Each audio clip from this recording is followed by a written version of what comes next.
shouldn't have talked to him like that. Just leave it out, will you? I don't know, wrong way down a one-way street and you mouth He was in the wrong. It wasn't necessary. Don't stop. Hey, I said don't stop. Whoa! Are you mad or what? What are you doing? Are you all right, love? I've got to talk to you. No, just get out of the way, will you? Luke? Look, she's not hurt. Let's go.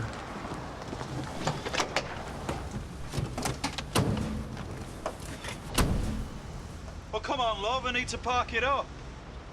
Luke, you can't do this.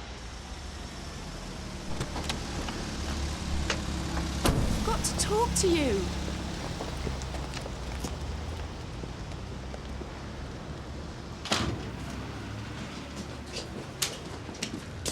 Dave!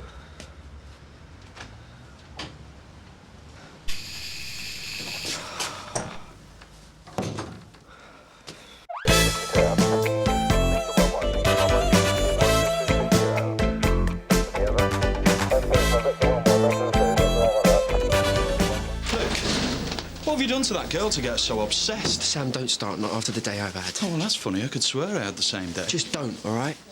You know, you're dealing with her all wrong. You know that, don't you? Sam, what have I just asked you to do? Fine. I was just trying to help, that's all. Well, don't. Sounds like a drink might be in order. Luke, can we have a word about the Watts case tomorrow? No. No, we can't, because I've had it up to here with the Watts, and I don't want to go for a drink either. Sure you're all right? Positive. Got me fooled. No, I'll be fine. I'll be fine in court. I'll be even more fine if you stop clucking around me like I wasn't. Good night. Well, I could do with a drink. I've had a whole day of that. He's not taking this lightly, Polly. It's doing his head in. Well, lesson to be learned. Don't flirt on the job. Are we talking about the same person? All I know is he was the first officer to arrive at the scene with Vicky, and now he's having romantic problems with the woman's daughter. Sounds like he mixed business and pleasure to me. Pleasure? She won't leave him alone. Sam said that he snapped at a pensioner today. Sounds like more like stress to me. Well, it's her I'm bothered about. No, she's in court tomorrow. ABH, domestic violence. You know how tricky that is. I don't want to throw in a wobbly. Talk with the devil. Look who's here. Oh, what's she playing at now? Looking for Luke. I don't know why Luke just doesn't tell her to piss off, you know, just straight. That is too nice, isn't it?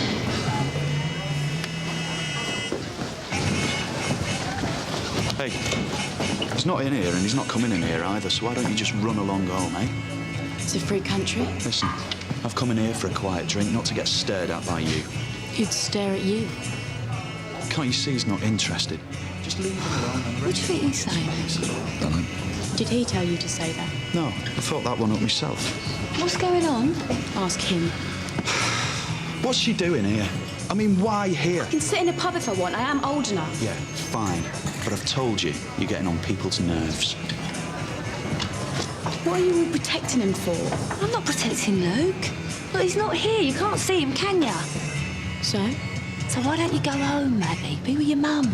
Don't tell me what to do. I'm just trying to give you some advice. You're talking to me like I'm a kid or something. No, I'm not. I wouldn't do that. I'd never talk to you like that. No, but it's what you think. I'm sorry about yesterday.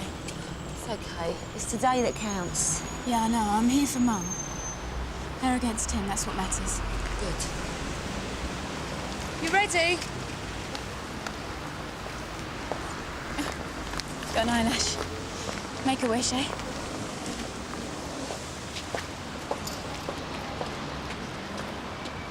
Just through here. Libby, what we'll do is we'll wait out here and they'll come and get us. Maybe we should wait outside. Don't let him intimidate you. This is all about standing your ground. Don't look at him. Ruth, you're a strong woman. You said so yourself. You've had to be to get this far. He looks so alone. Mum. It's okay. I'm all right. You sure? It got me this far. I won't let you down. This is Watts. Hello again. Hello. I'm going in now. You'll be called shortly. You just stick to your statements and you'll be fine. Remember, it's your word against his. And there's two of you. And when he came home from work on this occasion, in your judgment, had he been drinking? Yes. What made you think so?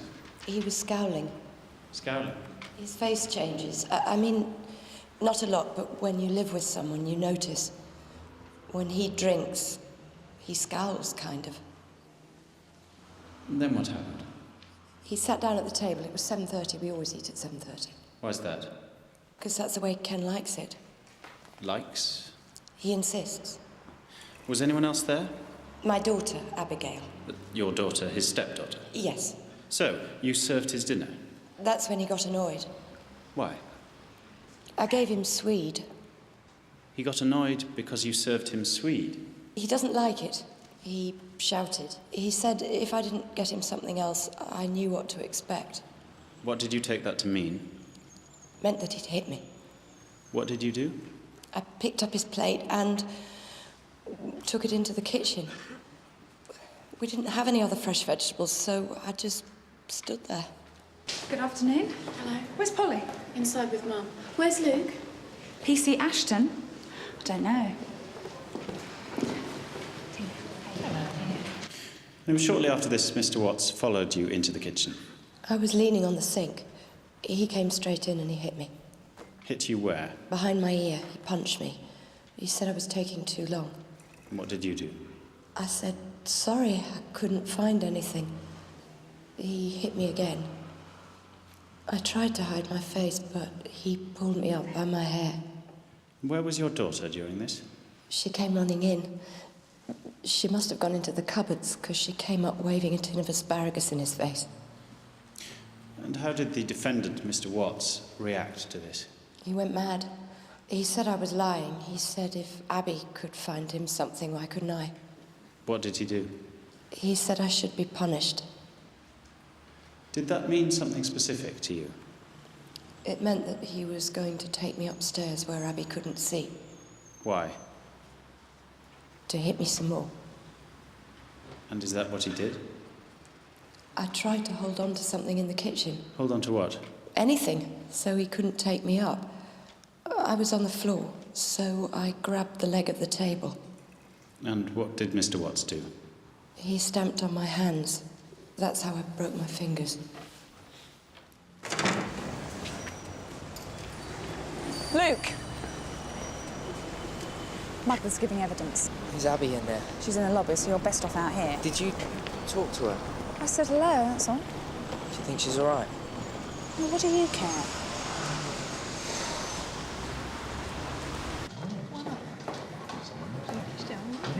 Polly, how's it going? She's nearly done. The other side's trying to say self-defence. You know, she went for me, the usual. And is she holding up? So. They'll do the same with Abby. She'll be up in a minute. Where is she? Hello, Luke. Look, we shouldn't do this, not now. You haven't given me a lot of choice. If you want to wait out here, I'll go inside. No, I have to talk to you. There's nothing to say. Luke, please don't go. I've got to. Luke, don't! I'm pregnant. What are we gonna do? Abby, this has got nothing to do with me, all right? Don't say that. Abby, this has nothing to do with me. It's your fault! Are you mad or something? You can't mess around like this. Just stop crying, will ya? What is this? Look, she came to talk to me. Look, I don't know what he said to you, but just ignore him, yeah? Let's get you inside and calm down.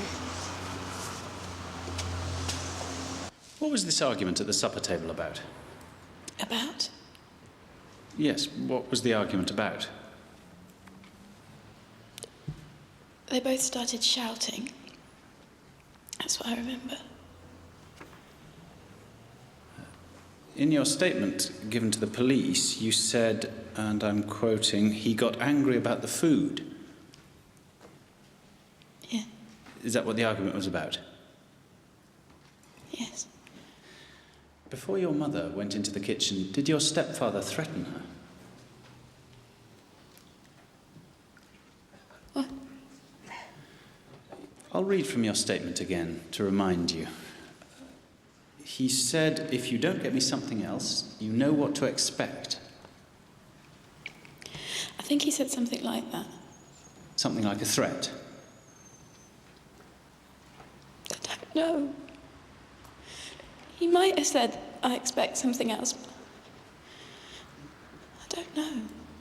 I'm sorry, Miss Watts. This is important. In your statement, you quote his actual words, "If you don't get me something else, you know what to expect."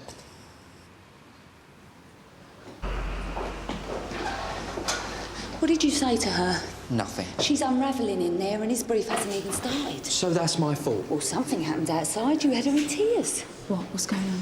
Abby's contradicting her statement. Now she can't remember or she's not sure. You're kidding. Why? What's happened? Abby's having trouble. What? Well, she's going over her statement, but she's contradicting herself.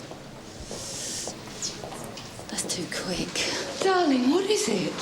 Abby, what happened? You haven't been cross-examined, have you? It's all right, darling. What did she ask you? PC Luke Ashton. Abby? She asked if I knew I was telling a different story. And what was your answer? Sorry. I said I was sorry. I swear by Almighty God that the evidence I shall give shall be the truth, the whole truth, and nothing but the truth. Luke Ashton, Police Constable 432, attached to Sunhill Police Station, Your Honour. Constable Ashton, you were one of 2 officers called to the address of Mrs. Ruth Watts on the night her daughter Abby made an emergency call. What is it? What's up with Abby? She's pregnant. What? That boy in there, the one that came round the night this all started. PC Ashton? She says it's him. 16 and pregnant, I can't believe it.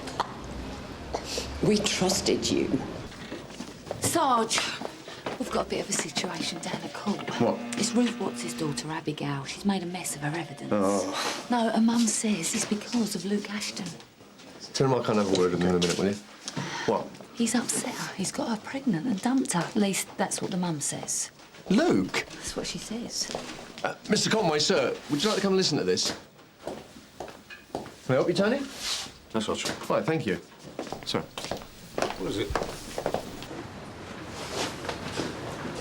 Right, they're outside. She's told us she's pregnant. Was it you? Of course not. PC Hagan. We'll get your story straight, because Polly's gone to tell Sergeant Cryer. Do you want to talk to the family or shall I? No, I'll do it. After I've spoken to Ashton. They could make this a discipline issue. A bit of tea and sympathy early on might deflect that. I think it'll be the impact on the court case that's bothering them now. Yeah. Well, let's hope the mother wins, for everyone's sake. Yeah. Had you had this argument before? Often. Had it come to blows before? I try and walk away before that happens. Sometimes she won't let me. Won't let you? She's my wife. I love her, but when she's yelling at me, you can't go, or threatening to harm herself, that, well, how can I put it? That has an effect. What do you mean, threatening to harm herself? Well, on the one hand, it doesn't matter how many times I tell her I'm not seeing anybody else, or I don't even want to. That is what she believes. And on the other, she says that if I am, she'll kill herself. Your wife has threatened to kill herself? Yes. So that pressure, that fear, I mean, I don't think that she would, but still, I don't always walk away from the argument when I should. And then sometimes it becomes physical? Yes. Who hits who? She loses control. She doesn't mean to. It just happens. She hits you? She keeps on hitting, flailing about until she gets a reaction. Which is? I hit her back. I'm not proud of myself, but when she's there hitting and scratching, it's like, get off.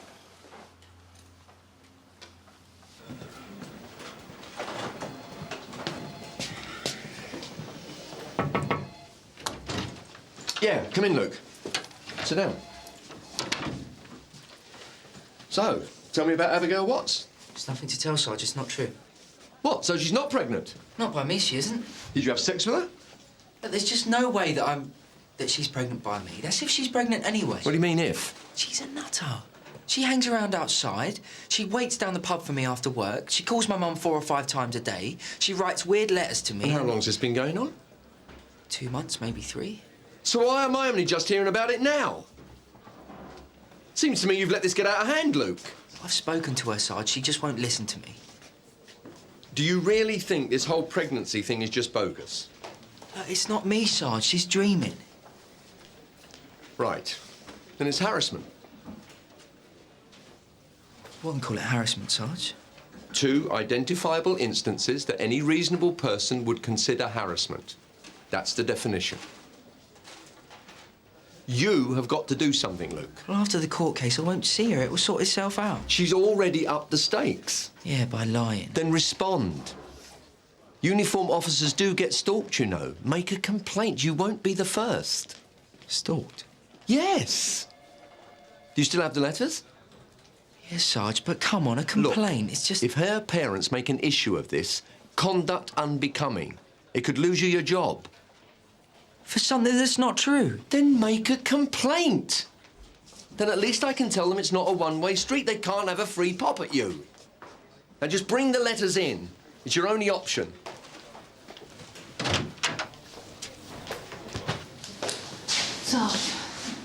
What are you up to? The verdict's here. I spoke to Luke. He denies it. Yeah, Vicky said, but the damage is already done. Am I going to make a complaint? Mrs. Watts, I'm Sergeant Cryer.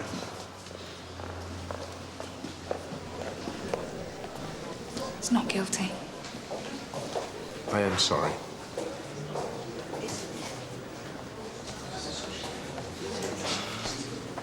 I'm glad it's all over, Ruth. We'll talk later, when we're free from all these people. I'll call. Can we go?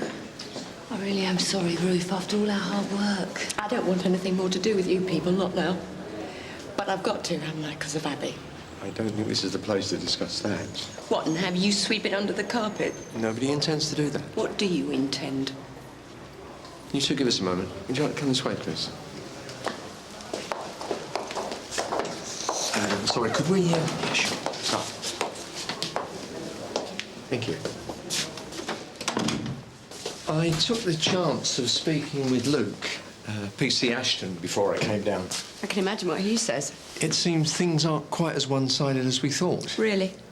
PC Ashton is adamant that he had nothing to do with your daughter's predicament. The word is pregnant. Not possible are the words he's using. You calling her a liar? I'd like to hear what your daughter's got to say. Abby? It's true. PC Ashton is extremely upset about this, but he seems to think it's part of an ongoing problem. Pardon? Mrs. Watts, your daughter has been harassing my officer. Don't you blame her. Telephone calls, letters, coming down to the station. Abby? My daughter did not ask for this. I'm trying to point out that this is very complicated and you may not be aware of all the facts. One of the facts is that PC Ashton has made an official complaint. He's made a complaint. Let's go, Mum. You need to know, and Abby needs to know, that harassment is an arrestable offence. You're threatening her. I'm telling you the position. Let me tell you the position.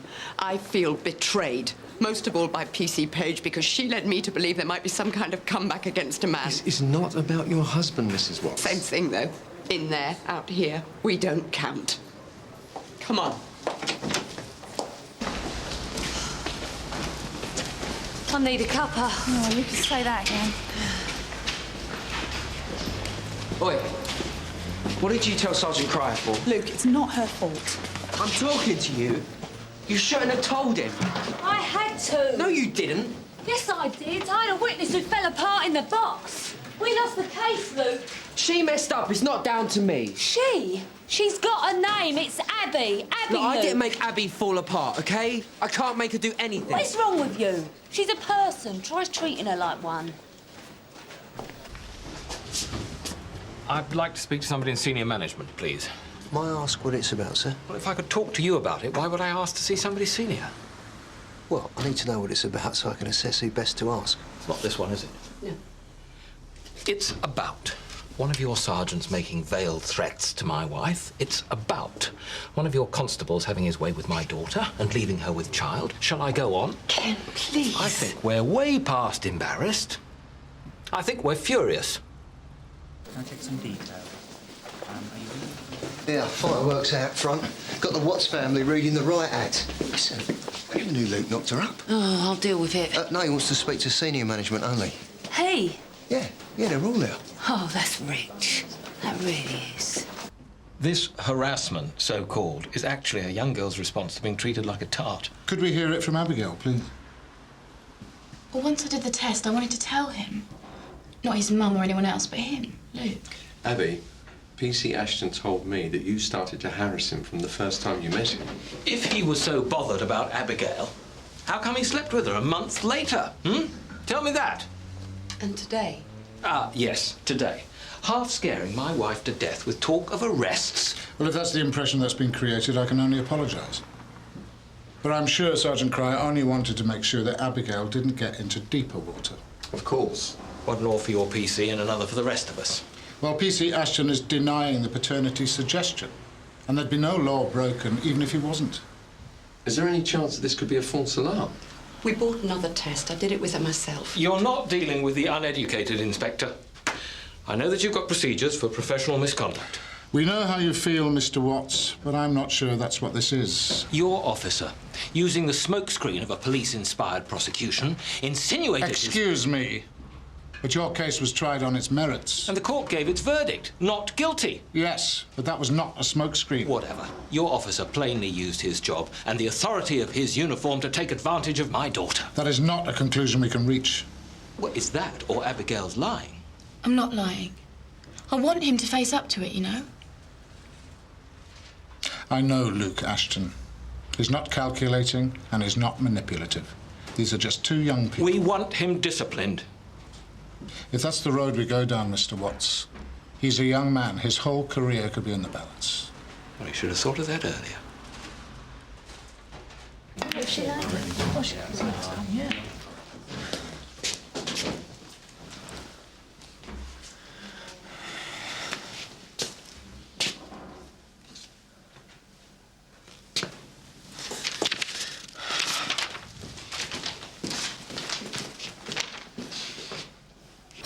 What do you think he did? Luke says no, I believe him. Why do you think she said it? Well, she's an attention seeker. No, she was upset. And that was genuine. I was there, so was Vicky. Yeah. Who did this? Congratulations. So, our congratulations in order? Let's have a look.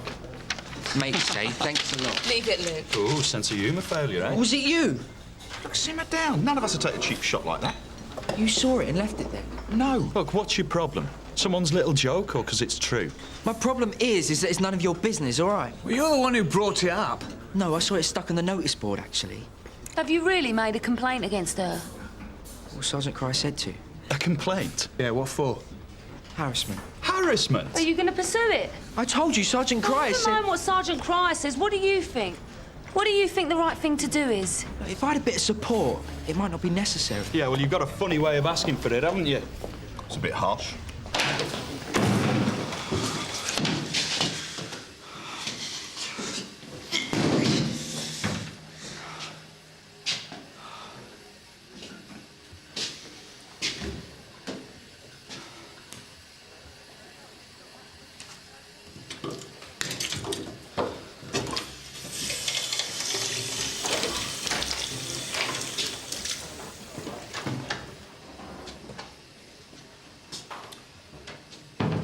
You go at people like that, Luke, won't get their sympathy.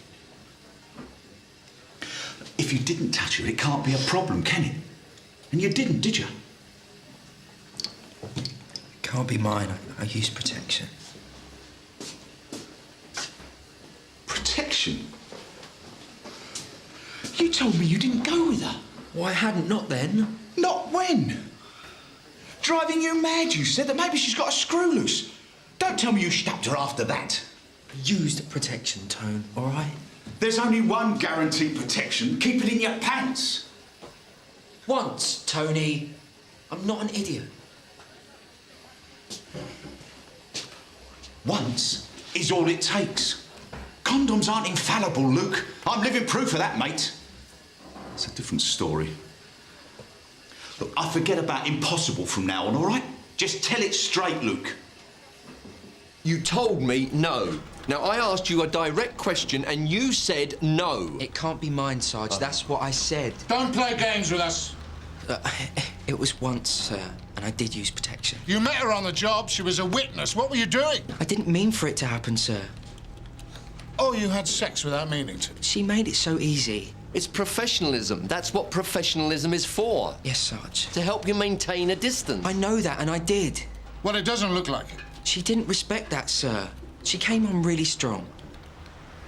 Look, everything I said about the phone calls, the letters, the hanging around outside work was all true. The first time we went out, she said she loved me.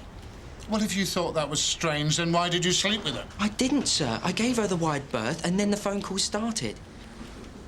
You mean you slept with her after that? I tried to talk to Abby, you know, be honest with her. To tell her that she was doing my head in. And did you? I know this sounds odd, sir, you know, but trying to be straight with her, we had a really good evening. I just didn't expect it or anything. You still ended up in bed. I knew it was a mistake, sir.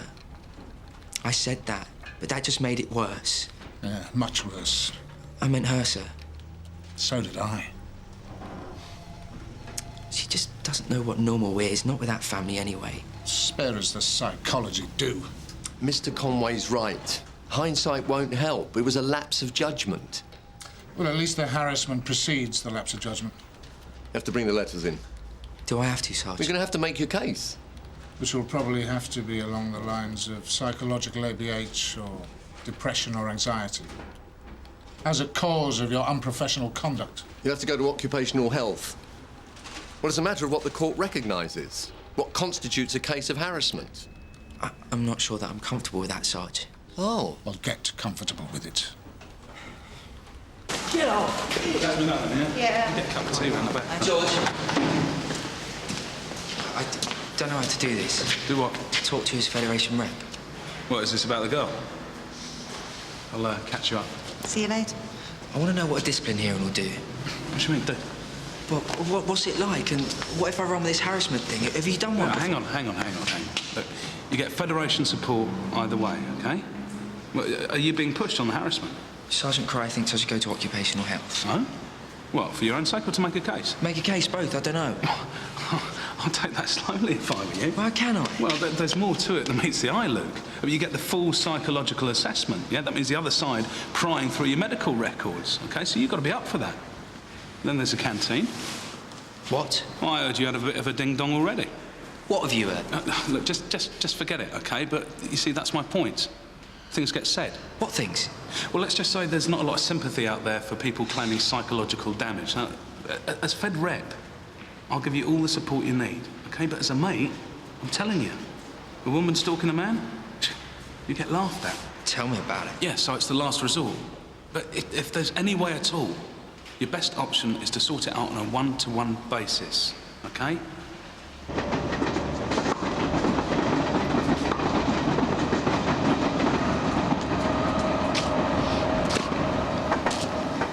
What's your mum doing back with that creep? What's that all about? It's because of this.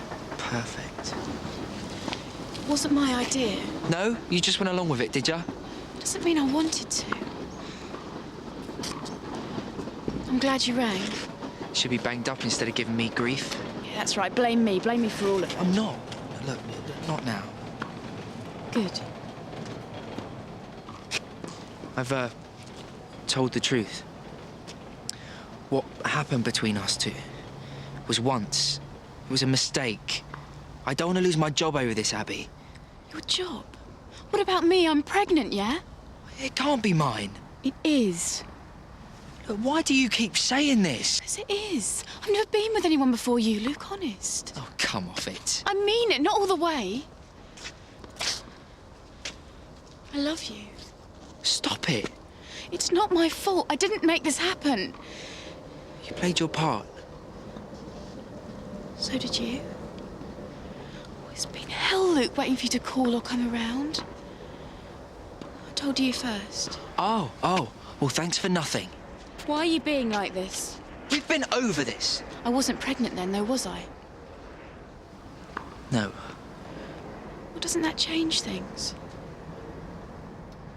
Look, I know we didn't plan it, But maybe it's meant. Meant? Well, I could leave home. We could be together. Abby, no. No. Three of us. Oh, I love you. Look, I don't love you, okay? The baby. Abby, listen to me. I felt sorry for you. I feel sorry for you. Your mum and Ken and all that, but this baby thing, it's a mistake. I need you.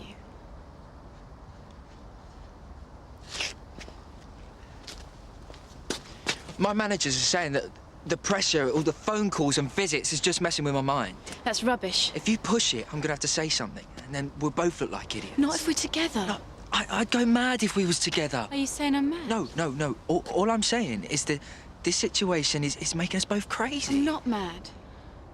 I'm pregnant. You don't have to be.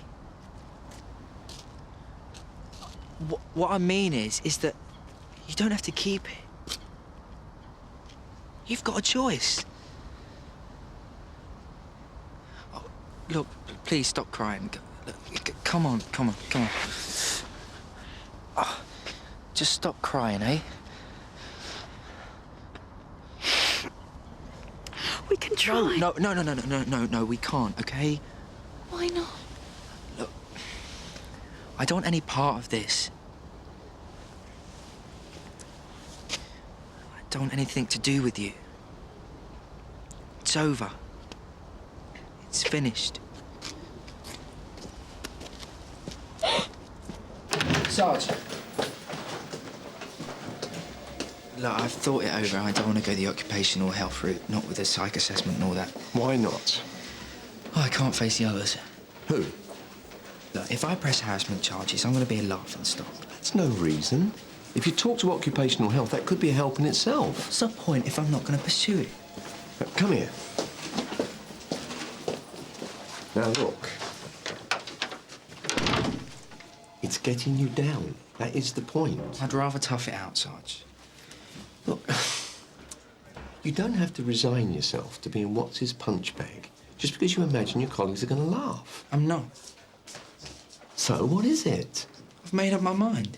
Why? For a number of reasons. What reasons? Apart from being laughed at? I'm just not happy humiliating the girl. Not just to defend myself.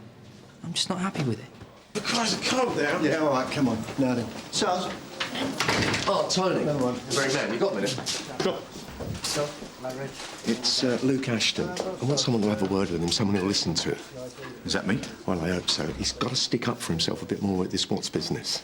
Otherwise, they're going to have him for breakfast. Stick up for himself, how, Sarge? He's got to get his mental attitude sorted. I'm with you on that. It's like he feels guilty and he'll let anything happen. He's almost inviting it. Is he coming for any stick on the relief? A little. And what does that mean? Well, if he dishes it out, Sarge, he gets it straight back. He's not himself, but there's no one setting out to give him any grief. Sarge, this came into CAD. I thought you should see it. I haven't put it out yet. Yeah, thanks, Polly. I'll deal with it.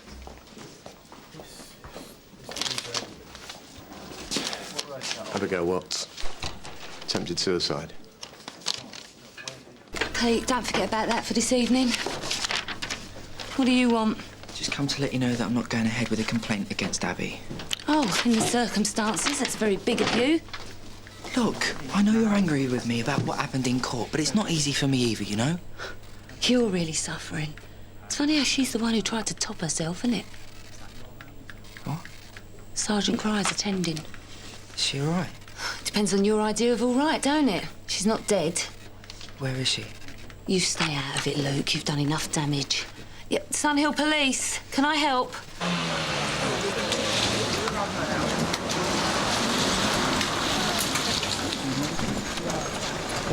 Is she going to be right?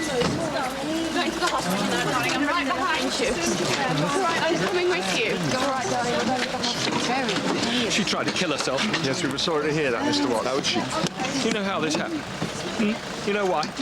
He told her to get rid of it. Excuse me? Your precious constable. I'm disgusted. Disgusted. I cannot believe how you people work. Excuse me, are you saying P.C. Ashton spoke to your daughter? He told her to have an abortion. He'll pay for this with his job, I promise you.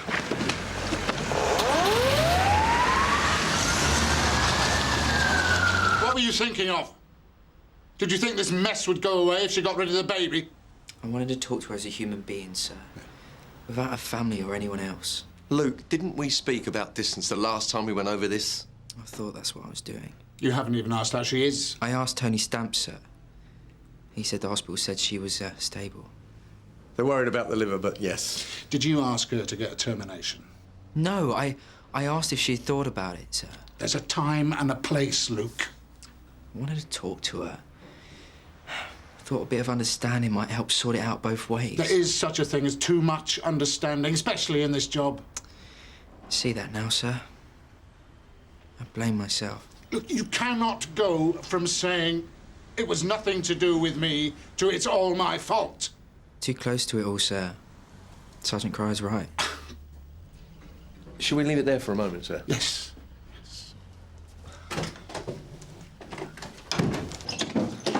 Luke! Luke! There's something you're not telling us. No, Sarge. And what do you mean, too close to it all? That's what you said. No, you meant something else by that. Come on. We're going to talk about it.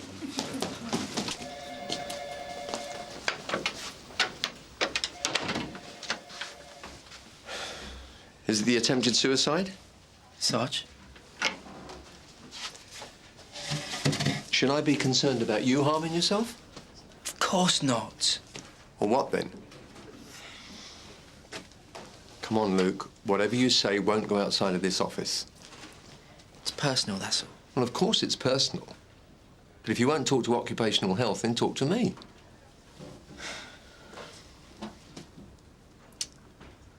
It's just an instant thing with Abby. A rapport. I've got a lot of sympathy for her. Why? Brought it all back. Brought all what back? My dad, see, he used to beat my mum. Ah. Abby was just telling me what she used to hear through the walls of a night time, knowing that she couldn't stop it. Just got to me. So you told her your experience? All respectable on the outside, but indoors it was like a nightmare. Just like her setup. And now she sees you as someone who understands as well as someone who's going to help her escape. She said as much to me in the park. Luke, do you think she got pregnant on purpose? As a ticket out of this nightmare? It was only once, Sarge. I really did use protection. It's the hardest part. I honestly don't believe it's mine.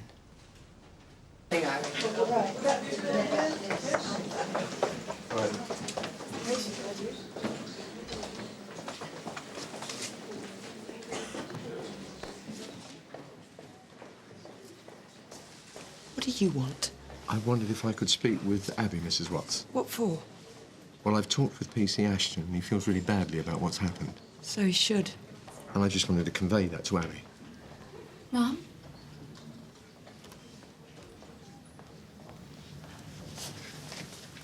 Thank you. Couldn't Luke come? I didn't think that was quite appropriate right now. Well, what did he say? I wonder if I could talk to Abby on her own for a moment. Why? Out of a respect for confidences. No, I don't think so. It's all right. OK. Luke has been quite candid with me. He's told me about your common ground, shall we call it? Feeling helpless in a violent household? Hoping to leave it all behind? Now, wait a minute. Mum, maybe you should wait outside. No. Please, get us another bottle of water or something. Please, Mum. All right. And I'm coming straight back.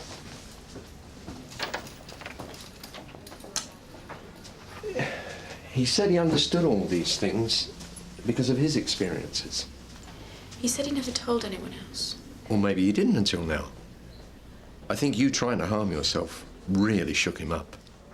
Family situations, troubled ones, that's when we feel really trapped. He knows what it's like. Yes. And perhaps you saw him as someone who could sort it out for you. Look, I understand that impulse. So does he. But he can't accept that that baby of yours is his. Now, why not? Because he doesn't want it. Oh, you know Luke. He wouldn't lie about it. He really doesn't believe that he got you pregnant. Is there any way it could be someone else? I've never done it with anyone before him. Is he the only one? I want it to be his. I do want it to be his. Abby? You can't do this. Abby, that sounds like maybe it's not. I'm not having my mum see me like this. Abby? I don't want to talk about it. Thanks. You all done? 469 from 92. Are you receiving? Yeah, go ahead, Sarge. Yeah, Polly, can you get someone to cover for you? I want you to join me over here at St. Hughes. Receive, Sarge. I have something delicate I need doing. I'll explain when you get here. I'm on my way now. Abby Watts is in St. Hughes. Yeah, it could be anything. No, he said it was delicate. That's why he wants Polly. You don't know that. And I want to go down there, Sam. I don't think that's a very good idea, do you, Luke? It's my future that's on the line, not yours. And I made it quite clear to her that I understood what the situation was. But she did say at the end that she wanted the baby to be Luke's. Then she said she wasn't going to talk to me anymore. Thank you. Well, like it might not be. Well, she just left it hanging in midair. Oh, here comes Mum. She's scared of what the mother thinks, so include her in it. Include who? In what? Mrs. Watts, Polly will explain to you.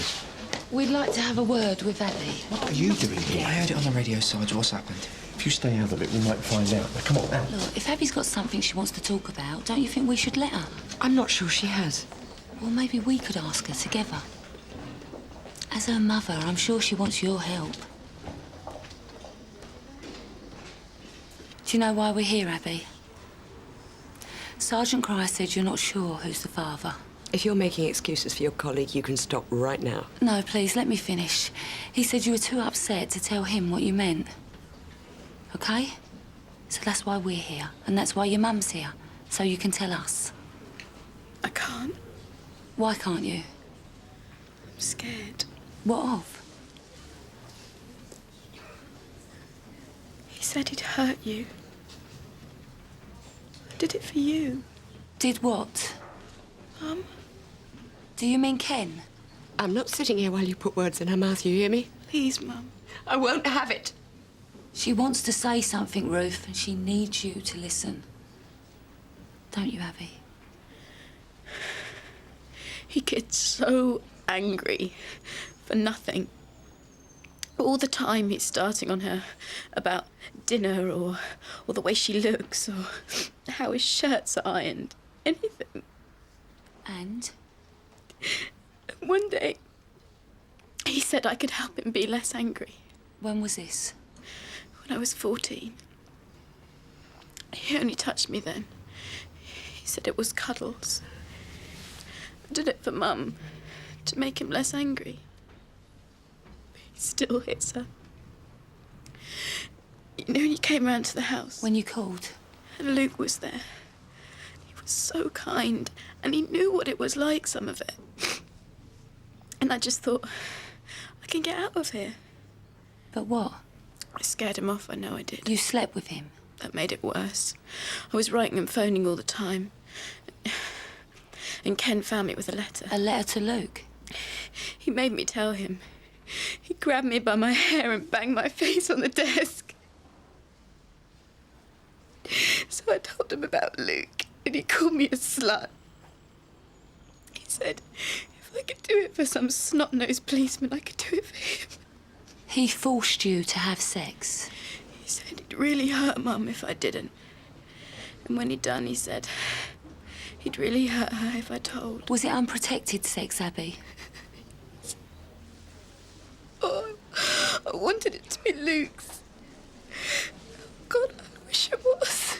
It's the Mr. Watts, please. Nothing to do with you, Constable. I'm sorry. It's a private matter. It really isn't a convenient time, all right? Well, so you say. Oh, lover boy, eh? Now, what the hell's he doing here? Calm down, Mr. Watson. There's no need to raise your voice. You keep him away from my daughter. Now, excuse me.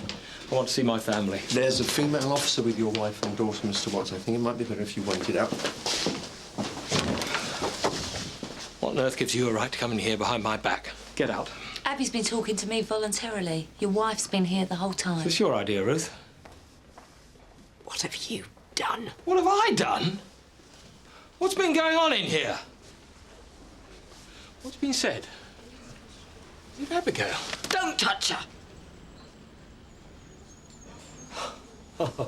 Oh, I see. One made-up accusation didn't stick. So you've gone in and invented another one? Get out! Get out! She's been putting words in your mouth, young lady. Mr. Watts, I really do think you should wait outside. No, you wait outside. I've got every right to talk to my family. Get out! Hey! Look, outside! Sam, will you escort Mr. Watts to the corridor, please? Mr. Watts, please. He manhandled me. Yeah. Did you see that? Right, you outside. Right outside. I'll have his job. Do you hear? Look, Mr. Watts, we're in a hospital, please. He will never touch you again, darling, I promise you.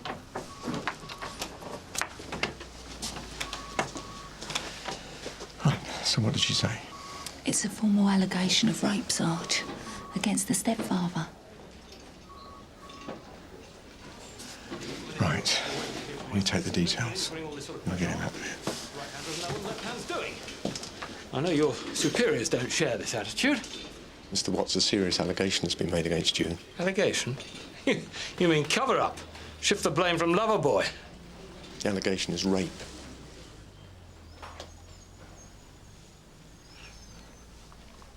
Am I under arrest? Yes, Mr. Watts, you are. Keep him away from Abigail. If anybody raped her, it was him. Wait! You see? He can't even keep control of himself. Go and get him out of here. Get out of there. What's the matter with you?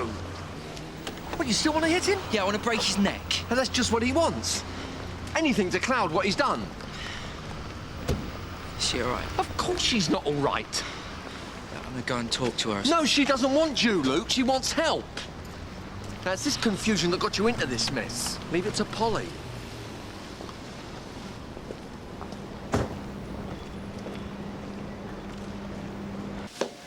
Hey, so you're in the clear. Hey, it's rich, isn't it, when they blame us for what they bring on themselves. Still, I'm not surprised. The way she carried on, you could see it coming. Come on, break it up, girls. Prat. She was raped by her stepfather. Yeah, well, I didn't know that, so we can take it out on someone else.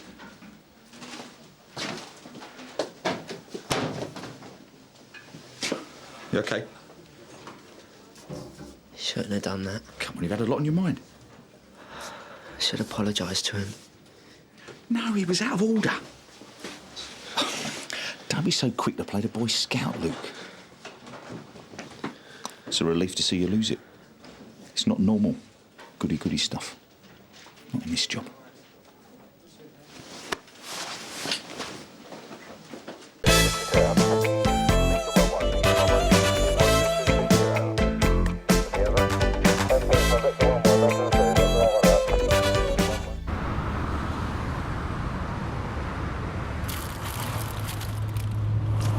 You eating the last toffee? Sorry?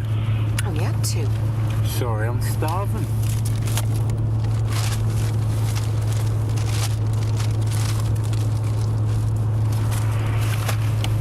Oi. What? Don't fiddle when I'm driving. It's freezing. Aren't you cold? I like it cool when I'm driving. Cool, yeah, but not freezing. All right, turn it up a bit.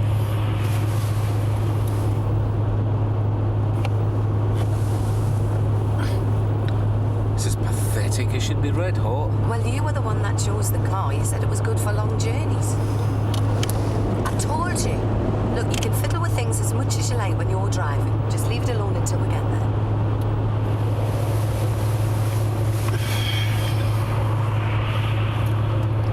How much further? We're nearly there. Can you get the directions to the nick there in the door pocket? It says follow the signs to the town centre, is that right? Either A303. Good God, is this your handwriting? No. Rod Skays took the call. Rod? Oh, well, we'll end up in Swansea then. You better not. What time's your date? It's not a date. I'm going to have a look at a flat. It's the last one in the block. All the rest have been sold. What time? 8 o'clock. 8 o'clock? That should be all right, no problem.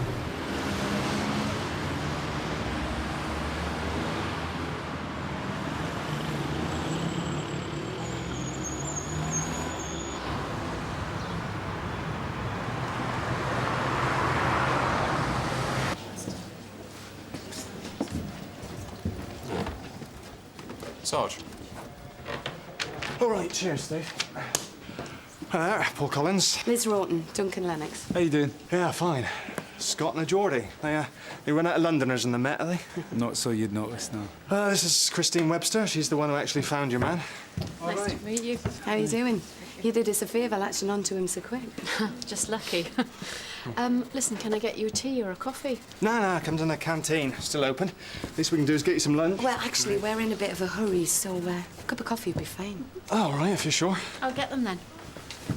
Listen, if there's any cake or a wee biscuit, I wouldn't mind that. I'll see what I can do. Thank you, darling. Right, let's go through to the briefing room. That way we can all sit down, OK? So how did you know where to look for him? It's just a guess. Well, when your fax came through saying he might be in this area, I looked up his record, and it was pretty obvious he liked working the bigger hotels, so I thought that we should go round a few with his picture. Second one we tried, there he was. And he didn't give you any trouble when you nicked him? No. Tried to make out his name was Gordon Richards. It didn't last very long when he saw we weren't going away. Other than that, good as gold. Still no sign of the money, I suppose? We had £2,150 in his bag. Apart from that, no. Certainly nothing like 50 grand. Pity. Who did he take it from? A lady called Stella Kaufman. Nice woman. She inherited a knitwear company 5 years ago when her husband died. Instead of selling it up, she kept it going. It was doing all right, no? Oh, must be if she get hold of 50 grand in cash just like that. Oh, I'd say she was worth a bob or two. Mind you know what they say. When a woman with money meets a man with experience, she gets the experience and he gets the money. So how did Reardon get his hooks into her then? Like you said, he liked smart hotels. He was staying in a one in Leeds. Stella was there on a business trip. He chatted her up, wined and dined her. And then, surprise, surprise, when he finds out about her business, suddenly he has some contacts who might be able to help her. And she gave him 50 grand, just like that? Oh, no, he spent it out for about 6 weeks. He went back to London, saw her several times a week, always took her to the best places, always paid for the pair of them. So when it came to the sting, and he said he knew someone who could get her 200 grand's worth of new equipment for a quarter of the price, then why shouldn't you believe him? Of course, it had to be in cash, otherwise the deal couldn't go through. Because these so-called contacts, well, they're a bit dodgy, and maybe it would be better if Reardon took the money alone. So off he went with the money in a briefcase, and that was the last I ever saw of him. The thing is, she still really doesn't believe he's done a runner with her cash. She doesn't want to believe it. Well, she believes it enough to come and tell us. Aye, but if you remember, she started trying to report him as a missing person, didn't she? And it wasn't until she told us about the money, we ran his name through the PNC, and then we figured out what happened. Even when there's flashing lights and bells, some people just don't believe what's right in front of their eyes. Some women, you mean? No, that's not what I said. Good. Well, listen, you can take him off our hands as soon as you like. In fact, if you're ready, Christine could take you down to custody now. There you go. A copy of the custody record if you want to check it through. All right, Mr. Reardon, just stand there a minute. Thanks, John. You Mr. George Francis Reardon? I am. I'm WDC Rawton. This is DC Lennox, Sunhill. I believe you were involved in obtaining money by deception. I'm arresting you for it. You don't have to say anything, but it may harm your defence if you do not mention or question something which you later rely on in court. Anything you do say may be given in evidence. Do you understand? I think so. What happens now? We have to take you back to Sun Hill for questioning, but first I'd like you to check to see whether these bags are yours. Both these bags yours? Yes, they are. Any other luggage or possessions you'd like to tell us about? No, I'm afraid that's all I have. Italian, very nice. I like to keep up appearances. Yeah, I bet you do. Do you want to sign that, Duncan? Hands in front, please, Mr. Reardon. Oh, is that really necessary? Hands in front, please.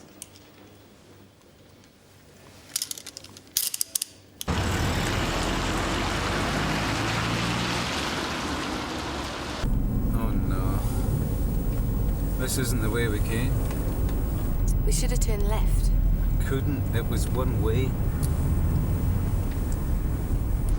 But if you turn left, we're just going to go back on ourselves.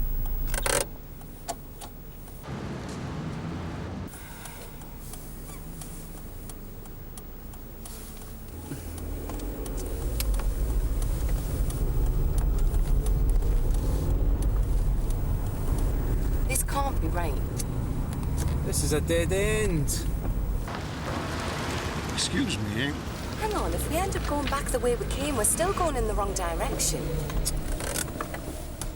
This way's wrong too. Excuse me, I don't want to interfere, but if you want to get onto the main road to London, you need to go back straight through those traffic lights down there, and that road takes you all the way around the town. To the A303? Well, if that's what it's called, I don't know. I don't drive, but I know I've been that way before. Well, if you don't drive, why would you know the way? I've always thought it useful to remember where you've been, just in case you don't want to go there again.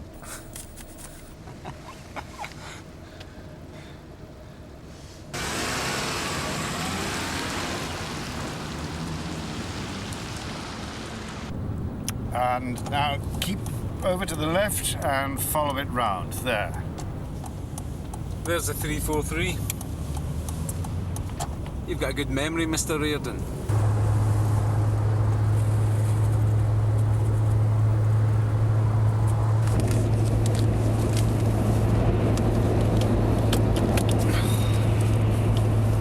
This heater's definitely knackered. You better report it then.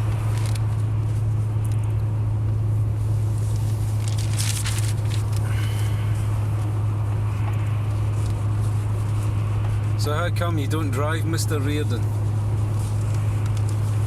Sorry? Driving. You never learned, or you just don't like it? Oh, I never got round to learning. There didn't seem any point when there were always taxis around. That's a bit of a disadvantage.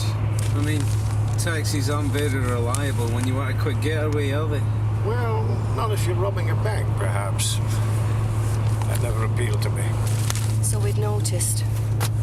You finished that already? Well, it's not exactly War and Peace, is it? Liz, there are some services coming up. We should get some petrol. Right. Does anybody want anything? If they've got a newspaper that's got any news in it, it would be nice. Mr. Reardon? Do you think they have a toilet here? Well, I don't know. I'll go in and ask. You take him to the toilet, I'll fill it. Otherwise, we're going to be here all day. You all right there?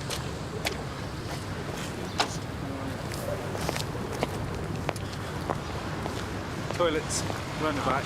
Sorry if this is a nuisance. I didn't get a chance to go before we left. Nah, don't worry. It's no problem. Don't think Miss Rawton would agree. Liz, she just wants to get back. Don't worry. There you go. I'll wait out here.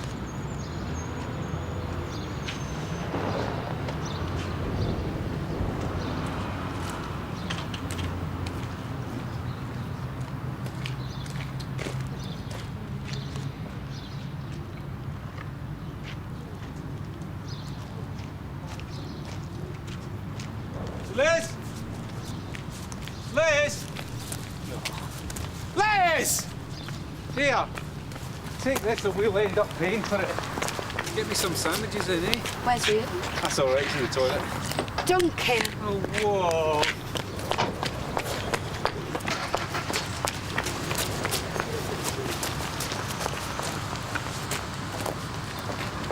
Mr. Reardon.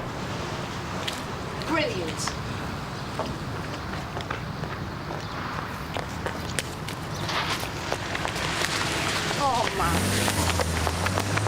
He's in that car. Oh, it's still cocked, isn't it? No, you check around there. I'll check the back again. Bloody hell. But...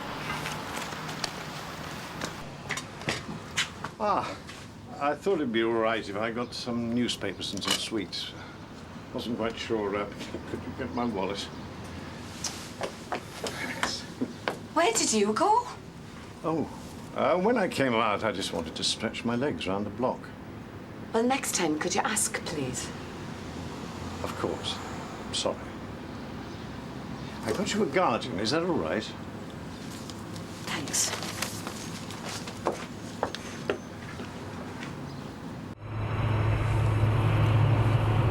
So is it true what they say, Mr. Reardon? You can't con an honest man? I don't know. I've never tried. Come on. You mean nobody's honest? I suppose that depends on your definition of honest. How do you mean? Well, most con games work because the mark's greedy, not necessarily dishonest. It helps if they are. How can you tell? Well, you can't. Not to begin with. No, all you can do is tell them your secret, your problem, see how they react. Secret? What secret? You've lost me.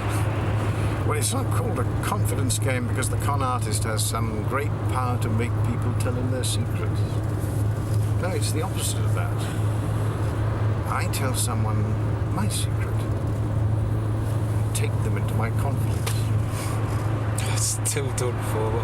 All right, let me give you an example. You're the landlord in a pub, and I'm a businessman. I've been coming in every lunchtime for a week at about 12:30 for a sandwich and an orange juice. Now, I always sit at the same place at the bar, and once or twice we've talked about the weather. Okay? Okay. Right. Well, today I come in as usual at 12:30. This time, I've got an old clock under my arm. And I put the clock on the bar. I order my orange juice and sandwich. And you say... Nice clock you got there, mister. Great, isn't it? It's just like one I had in the house when I was a boy. When I saw it just now, I couldn't resist it. Actually, no, it's given me a bit of a problem. I don't know, could you do me a favour? Sure. What is it? Well, you see, I've got a business meeting this afternoon and I can't very well turn up with an old clock under my arm. I wonder, could you put it behind the bar for me? Just up there? I'll come back and pick it up after my meeting. Well, you see, I'm giving you my confidence. I'm telling you I've got a problem. I'm trusting you to help me. So what do you do? Put the clock behind the bar. Of course. Why wouldn't you? You're a nice man. You're helping me out. So what happens next? Nothing. I eat my sandwich and go off to my meeting.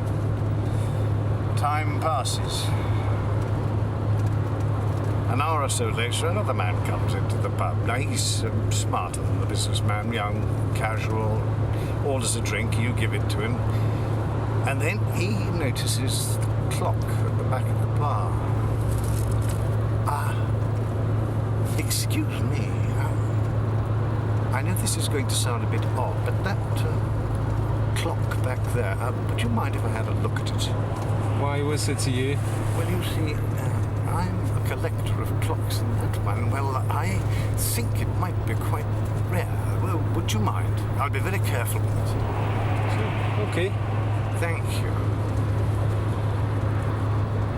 Don't believe it. It is. Taylor and Radcliffe, 1927. Do you know how many of these they made? Only 200. Most of those in America and Japan. Do you know, the last one sold in this country went for, well, let's say it was a decent amount. Look, I'll give you £1,000 for this, cash. 1,000? All right. 1,200, but not a penny more. Now, look, just let me go to the bank. Damn, I can't. They're closed. Look, I tell you what I'll do. I've got 100 here. Why don't you hang on to that as a down payment on the rest, and I'll be back with that in the morning after I've been to the bank. Okay? Whatever you do, don't let anyone else have that clock. So what happens now? So... now the second man leaves. And you've got the clock, and you've got £100, right? Except you also know that the clock is worth at least £1,200. So when the businessman comes back from his meeting to pick up his clock, what do you do? Oh, I don't know. I suppose I could tell him how much the clock is worth. Well, you could. But remember, you've already taken the £100. The guy who gave that to you thinks it's your clock. He wants to buy it from you. He's coming back in the morning to give you another £1,100. So if I buy it off you, the businessman, for £200, I stand to make £1,000 profit, right? Right. Except, you know, I don't think I want to sell it for £200. I don't think I want to sell it at all. I might not find another one. Well, I'll give you £300 for it. No, I don't think so. I really don't want to sell it. £400? No, but thanks for looking after it for me anyway. Now, look, I must dash. All right. I miss my train. £600, and that's my final offer. 6. You've got a deal. And you walk over to your till or your safe, you take out £600, you hand it over to me, I shake you by the hand and walk away. So I'm still going to make £600 when this bloke comes back tomorrow, right? Right. Except he never does come back because he's working with me. And now we've got your £600 and you've got a clock worth about 20. Bingo. That's a confidence game. Very clever. So, were you dishonest or just greedy? Oh, I don't know. I suppose a bit of both. But I knew I was going to make profit, even though you were forcing the price up. Yeah, that's how it works. Show the punter what he could make and then pull back, go all reluctant. You know, the more you say you don't want to sell it, the more they want it. In the end, they're practically forcing you to take their money. Psychology. And you can work the same scam on a bigger scale. Hey, do you want to buy a Rembrandt painting? Sit back, please, Mr. Real. Oh, of course, I'm sorry. What do you think, Liz? About what? The clock, Con. Nothing. It's all this scam they all are. Aye, but would you fall for it? Yeah, I might do. I don't think you'd use that one on me, would you, Mr. Real? I'd probably get the wine and roses treatment like Stella Kaufman. Yes, I think flowers might work better than clocks. That's what I thought. Must be a problem, though, George. I mean, if anyone knows how you work, they'd be ready for you. You could never get them. Well, perhaps not with the clock game, but something else would probably work. Nah, they'd see it coming. You really think so? Absolutely. Well, you're probably right.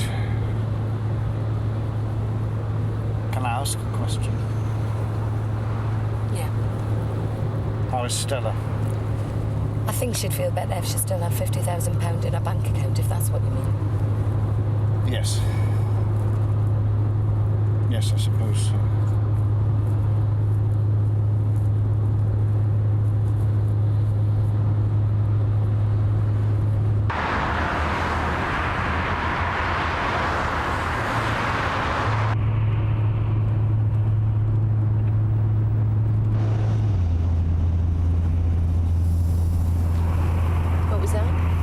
Temperature gauge is in the red. I'm getting a warning light. Brilliant.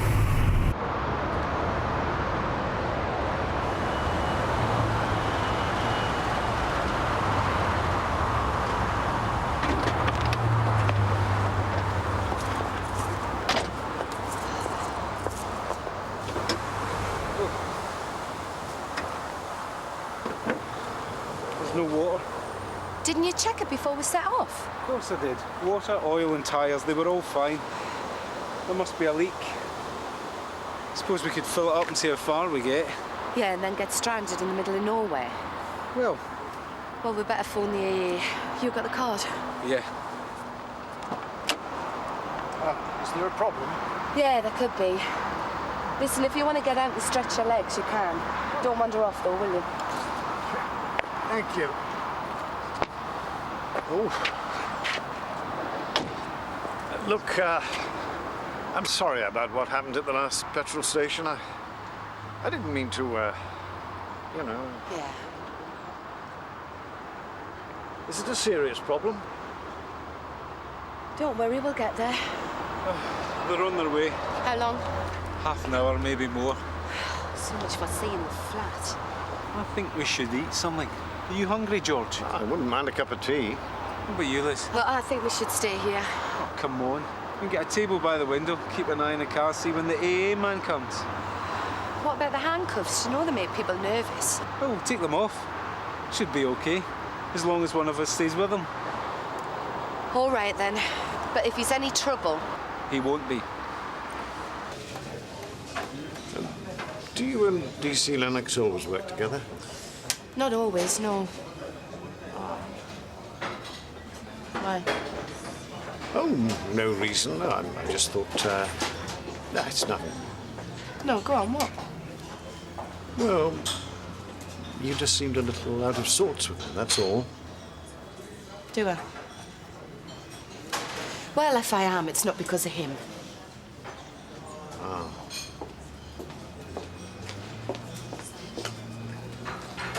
Look, I don't expect you to believe this, of course. But I wish things had been different this time. No, I really do. The truth is, I think I may have made a very big mistake. What, by telling her your real name, you mean? No. It's one thing I don't regret. At least I was honest about something. Just wish I'd been honest about everything else. OK, here we go. Here's our coffee. Didn't have any chicken spaghetti tuna, is that all right? Fine, yeah. There you go. £10 it cost. Can you believe it? There you go, George. A nice cup of tea. Thank you. Listen, would it be all right if I paid for this? I'd like to. After all, it's my fault you've had to come out all this way. No, that's no problem. Honestly. And it'd make me feel better about getting you both worried back at the last petrol station. Please. Well, all right, thanks very much. Actually, can I give you a couple of 5s instead of that 10? I don't want a lot of loose notes if I'm going to be going on to remand. Sure. Unless you've got a 20 or a 50. 50, get real. I've got a 20. Do you mind for a 10 and 2 5s? Oh, OK. Thank you.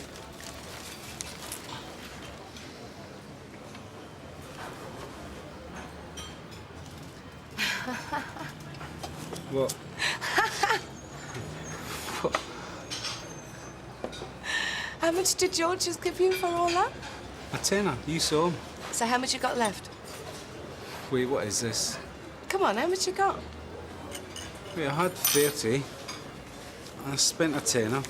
He gave me change. Oh, wait, Wait, what's going on? George didn't give you anything. You just changed your own money. You've been had, Duncan. Sorry, Mr. Lennox. But you see, if anyone knows you, you kind of get away with it. Wait, that wasn't a con, that was just a trick. Yeah, and you fell for it. Let me give you the 10. No way, pal. You keep your money. Would you like another coffee? I really will pay for it this time. No, thanks. I suppose we better wait and see what the verdict is out there. What happens if it can't be repaired? I'm not sure. I suppose we'll be towed home. Can I ask you a question? Go on, then. The money Stella gave me, what would happen if I told you where it was? Listen, George, you're still under caution. We really shouldn't talk about the case, you know. It's for your own good as much as anything. Look, I just want to be sure that Stella will get the money back. Yeah, if we find it, she'll get it back. It's her money. But like I said, you should talk to her brief. I appreciate your concern, Miss Rawton, but whatever I say, I'm going down. Isn't that right? It's not my decision. You might get off. Thank you for that. But You know, one of the skills in my line of business is knowing when you've been tumbled. I mean, even if the mark doesn't say so up front, you can always see a change in their eyes, the way they look at you. I mean, even if they don't know what it is exactly you were trying to do, they don't trust you anymore. When you see that, you know you might just as well give up. It's funny. It's always the ones without much imagination who get suspicious first, not the imaginative ones. I've often wondered why that is. I mean, wouldn't you think, you know, those with vision, clever, successful people, you'd think that they'd see right through all the flim-flam, but they don't. Stella was like that. Lots of energy and ambition. You know, she took over that knitwear factory when her husband died and made it 10 times better than he ever had. She knew exactly where she was going and what she wanted to do to make it bigger, better. She loved talking about it all her plans. All I had to do was sit and listen, and that wasn't difficult. She's good company. Listen, Georgia, I really think you should save all this until we get back, you know. Yeah, I am sorry. I suppose I'm not used to talking about things like this in the open. Telling someone the truth. Going under false pretenses. Oh, I don't know. Perhaps I ought to get out of this game. I always said I'd have given it up by the time I was 50. Every grifter I know says that. No one ever does. Why not? Because we're all on the lookout for the big score. The one that'll set us up for life.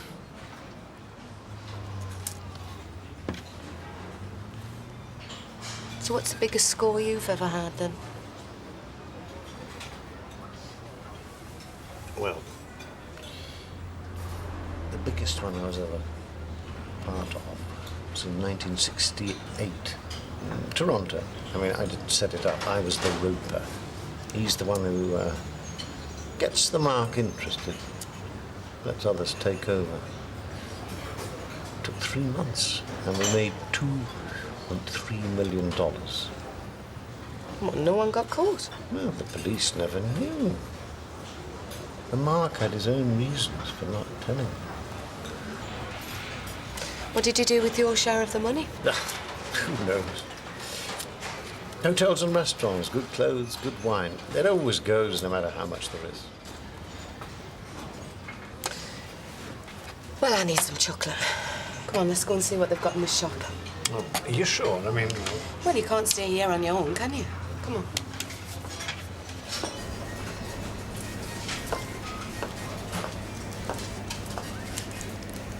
George, you know that trick you pulled on Duncan before with the notes? How do you know he'd fall for it? Oh, just a guess. Oh, see. But I was pretty sure he'd want to help out because, well, I was offering to pay for the drinks. And besides, if I'm giving him £10, I can't possibly be taking anything from him, can I? Psychology. Right. If you do it right, the con's practically forcing you to take the money. Of course, if something else happens and you feel you want to pull out, changed your mind about the whole deal. Are you saying that's what happened with Stella? You wanted to pull out, but she wouldn't let you? There you are. I thought you'd both done a runner. Has he fixed it? Nah, there's a hole in the radiator. He's putting that sealant stuff to slow it down. But if we keep topping that up, we should be able to get back to Sunhill, no problem.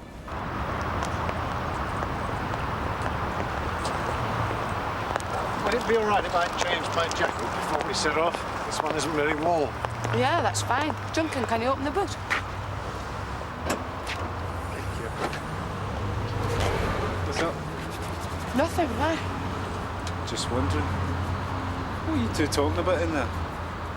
Nothing much.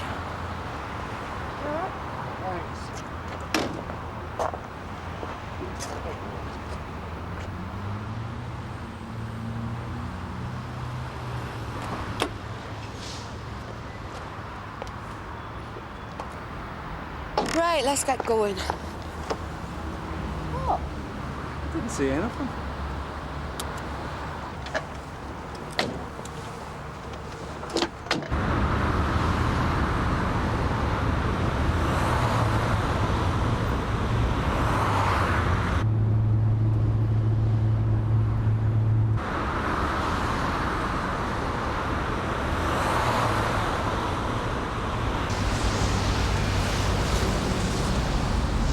Liz, we're going to have to stop again.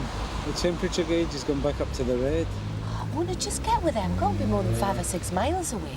Yeah, but we'd look silly if the engine sees us 5 miles from home, wouldn't we? All right, we better find a garage then. Will it take long? You're the last one that should be in a hurry, George. I know. I suppose I just want to get it over with, that's all.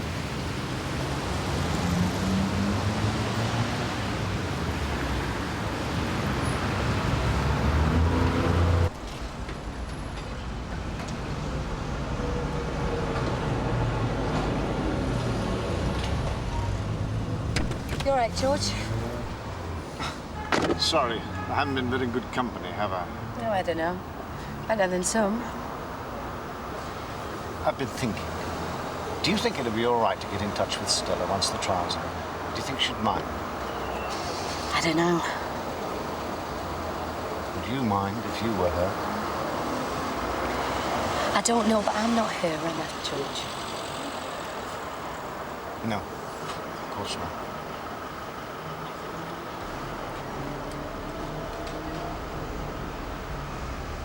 Listen, do you want to get out and stretch your legs? If it's all right, yes, I would. Yeah, just wait there a minute.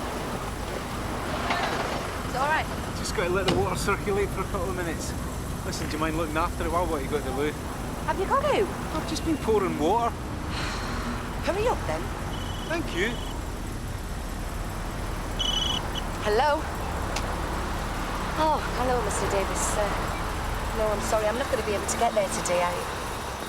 Yeah, I know there's loads of people interested in the property, but... Look, could you just hold on a second? You all right there, George?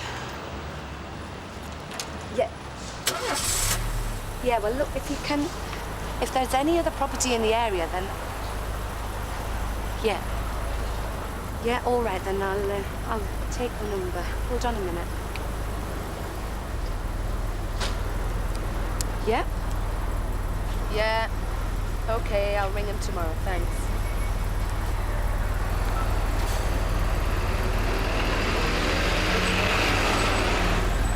Oh, shit.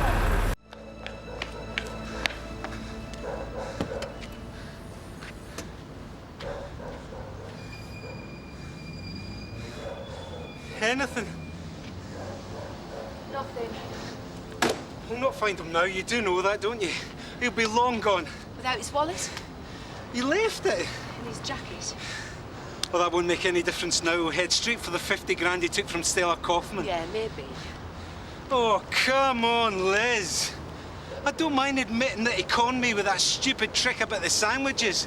But what about all that stuff about being sorry and wanting to hand it all back? That was just to put us off our guard. He saw his chance and he legged it. What's that? It's a left luggage receipt for Waterloo Station. I reckon we should check this out, you know. You can't be serious. It could be for anything. So you want to go back to the Nick instead, do you?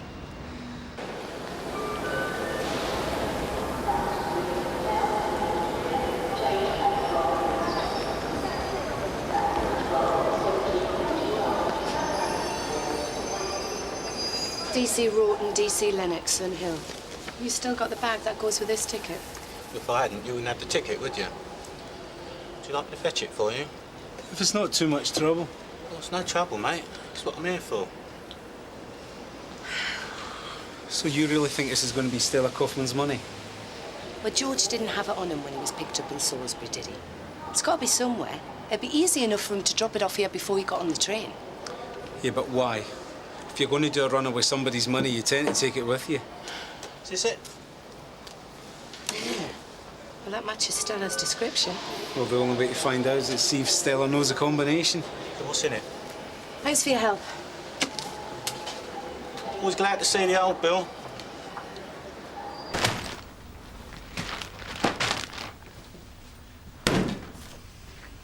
perfectly simple, straightforward pickup.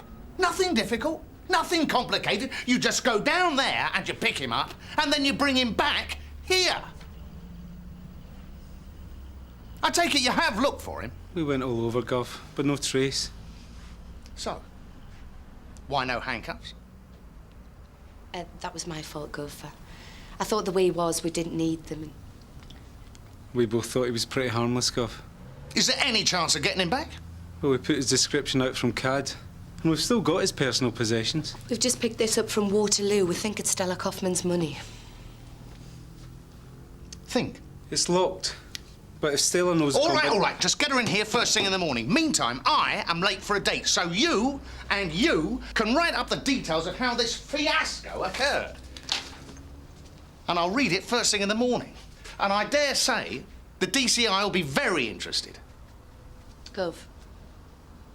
So he hasn't tried to contact you since last night? Of course not. I don't know why you think he would. Oh, when he escaped, he didn't have any spare money or clothes on him. You didn't tell me that on the phone. Morning, Stella. Thanks for coming. If you'd just like to take a seat in here, we'll be with you in a minute. Has he been in contact with her? She says not, no. Not very likely, was it? Don't think even George would have the face to go to Stella for help. Do you want me to go and get a briefcase? Yeah.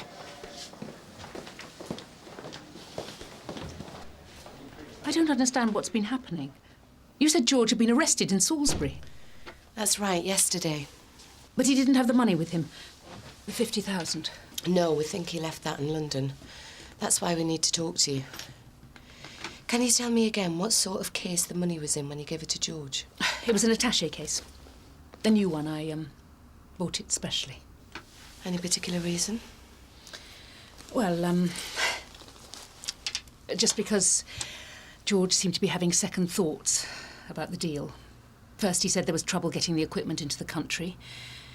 Then he said he wasn't sure it was such a good idea to buy the equipment cheap after all. Because it was coming in from Eastern Europe, he said there wouldn't be any manufacturer's guarantees with it, so it could be expensive if it went wrong. I said that didn't matter if I could get it for a quarter of the usual price.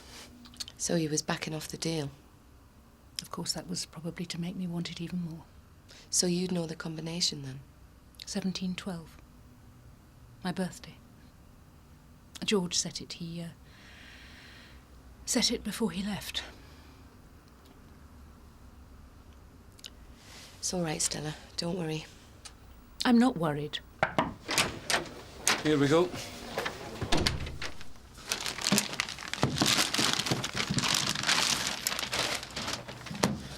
Do you recognise it? Could be the same one, but... You said the combination was 1712? Yes.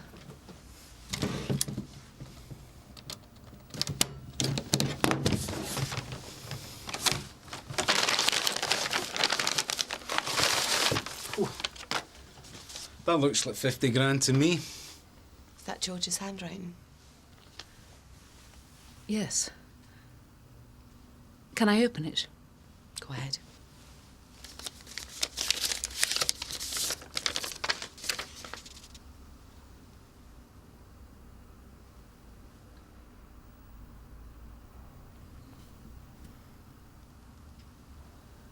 Stella.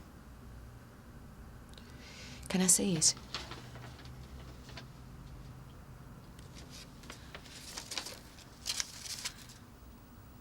I don't want to go through with this.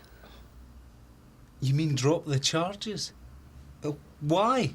I've got the money back. That's all that matters. Stella, even if you have got the money back, that's not all there is to it. Can I have a look at the letter, please? It's personal. From George to me. Stella. No. No, I'm sorry. I've decided. I won't change my mind. Sorry. Can I have a word?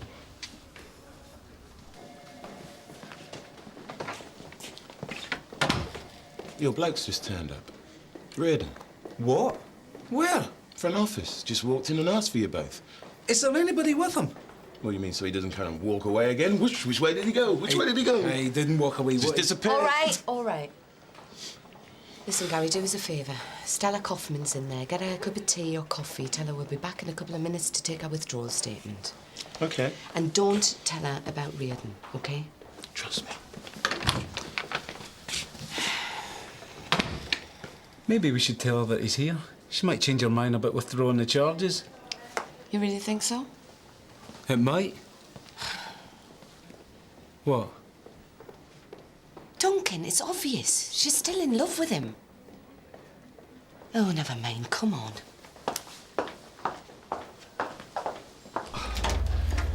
Mr. Lennox, Miss Rawton, I really am very sorry about what happened yesterday. It was a stupid thing to do, and I don't know why I did it. I just wanted some time to think, I suppose. I hope you didn't get into any trouble. Let's just say it wasn't the best day in our careers. Sit down, George. Honestly, I know it was no way to repay your trust. That's why I've come back. Oh, really? I know. You must be angry. I don't blame you. But now I want to make things right. Oh, that's very nice of you. What are you thinking of? Well, first of all, I'd like to tell you where the money is. Stella's money. If you look in my wallet, you'll find the receipt to the left luggage office at Waterloo Station. That's where it is. We know that, George. We got the case back last night. Last night? Oh. Oh, well, that's good. And Stella, she'll get the money back? Tell me something, George. Why did you leave the case at the station? Why didn't you take it with you? Well, I don't know. I just did. Oh, come on, George. That's not like you. I mean, I can just about believe you legging it on the spur of the moment. But you'd never leave 50 grand at a left luggage office for no reason. Why'd you do it? The truth? Might be nice. All right. Because I didn't want to take the money. Oh, I did at first. At first it was just another con. The more I got to know Stella, the less I wanted to go through with it. I really did try to make it fall through. The con, I mean. But the more you held back, the more she wanted it. Well, I couldn't tell her the truth, could I? If I had, she... Well, there I was with 50 grand I didn't want. Well, I thought the only decent thing to do was get right out of her life. I thought if I left the money at the station, I could write and tell Stella where it was and send her the receipt so she could claim it. And that's what I did. Unfortunately, before I had a chance to send the receipt, D.C. Webster and her colleagues found me. And what about the letter to Stella in the case? Ah, you found that? What's it say, George? I was just trying to tell her the truth, that's all. So, what happens now? Statement? Charges? I really would like to get it all over with. No. No charges, George. Stella's withdrawn her complaint. So as soon as you get your things back, you're free to go. Withdrawn? Well, I don't understand. Why? No, neither do we. But then we haven't read the letter. You wait here and we'll get your stuff. Well, thank you again, Miss Rawton. Oh, and tell Mr. Lennox that... Stella.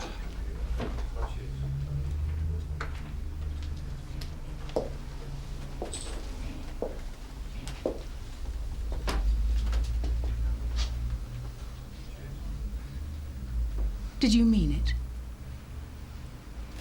The letter. Yes. All right, then. You mean it? Yes.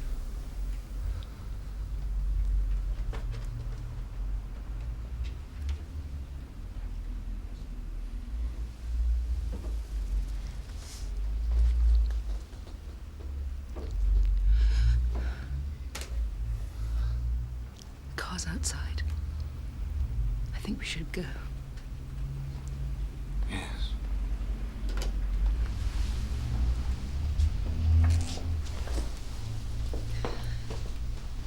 Thank you.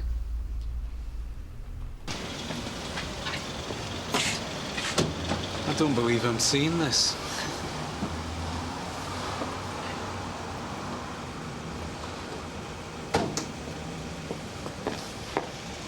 Do you think you could find a charity shop for these? Your suits, why? Well, they're more like working clothes. I don't need them anymore. Are you serious, George?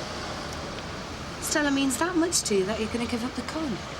Well, no, not completely. I'm still involved in one game. George. It's okay. This time I'm the mark. You? That's right. You know, I always thought love was the biggest con of all. Who knows? You work it out.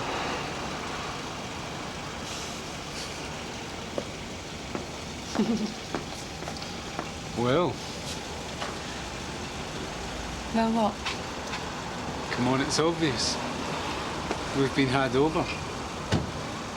Duncan, if George hadn't meant to give Stella our money back then, why did he leave the case at the station? Why did he leave her a note inside it? In case they get caught. He set this whole thing up from the start. If he get nicked, he knew we'd find the luggage ticket in the wallet and go straight to the money. And he knew we'd show Stella the letter. You don't know what was in the letter? Doesn't matter. Whatever it was, it worked. She dropped the charges just like he knew she would. You're getting paranoid, do you know that? What if he hadn't got caught? He'd come back in a couple of weeks, go to the station, pick up the money, and he'd be away. As free as a bird. Don't even think that. Hey, Liz. I'm right, though, aren't I?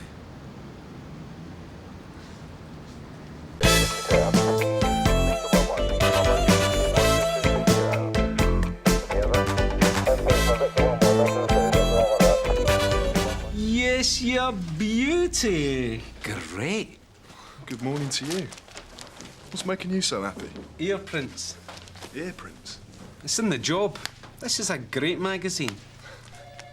Did you know that no two ears are exactly alike? They're as distinctive as fingerprints. Yeah, but you can't use them in evidence. Yes, you can. They're using it all the time now. You joking? I reckon that's what that smudge on the Marriott's window might be. The curtains were drawn, so supposedly our boy stuck his ear against the window to see if the coast was clear. Yeah, maybe. Oh, well. I've arranged for a DSE to meet us in Gunner Street. Yeah, but then what? We haven't got a computer full of ear prints. Well, if there is a print, we'll drop a list of villains who use the same MO as the Marriott burglary. You must know a couple off the top of your head. Clyde Willis, Jason Wood. There's probably a couple more on file. Right, I'll go and check. Don't look too excited, eh? Don't you want the poor girl to get her wedding presents back? Yeah, of course I do. And the... What? I don't know. I just need a big result right now, Duncan. OK. Do you mind if I ask you something, Sarge? Yeah? Don't think I'm being paranoid, but I get the feeling I'm not making much of an impression around here lately. Why did you say that? Well, it's just the duff jobs I keep getting stuck with. And then there's Kerry. I mean, don't get me wrong, but she's already more one of the boys than I am, and she's only just walked through the door. Well, if it's worth anything, I've never heard anyone say a bad word against you. Yeah, thanks, Sarge. But have you ever heard anyone say a good word about me? DC Proctor? Yeah, that's right. That's very kind of her. Yeah, what sort of information? Yeah, of course, Mrs. Bailey. I'll come to your place. No, it's fine. We can meet anywhere. Yeah, I know it. Right, that's fine.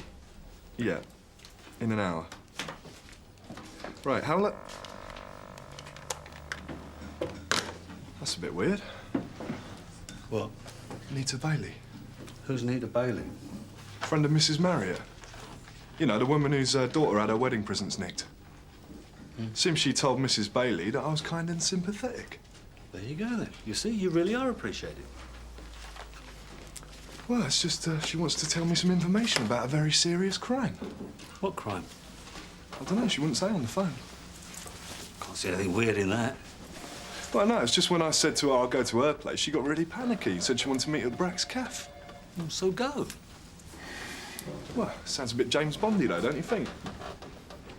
You don't think this is someone winding me up, do you? Some of the others? Now, that is paranoid.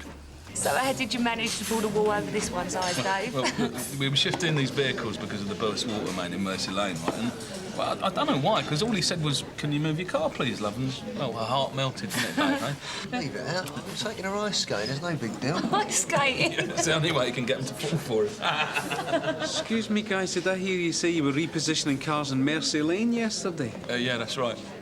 And Mercy Lane runs right across the top of Gunner Street, right? Yeah. Terrific. Thanks a million. Anytime. Tom, you will not believe this. Apparently, there was a massive burst water main in Mercy Lane yesterday, just at the top of Gunner Street. Dozens of vehicles had to be shifted. So? It's procedure to record all the numbers of the vehicles moved. What I'm saying is, if we get the index numbers of all the villains who favour this MO, we might find that one of their cars were parked in the area. That's a bit of a long shot, isn't it? But it's worth a try. Anyway, let's talk on the way to Gunner Street. The DSE, remember? Yeah, look, sorry, Duncan. I've got to meet someone. Someone important? Well, I don't really know, but I can't really get out of it.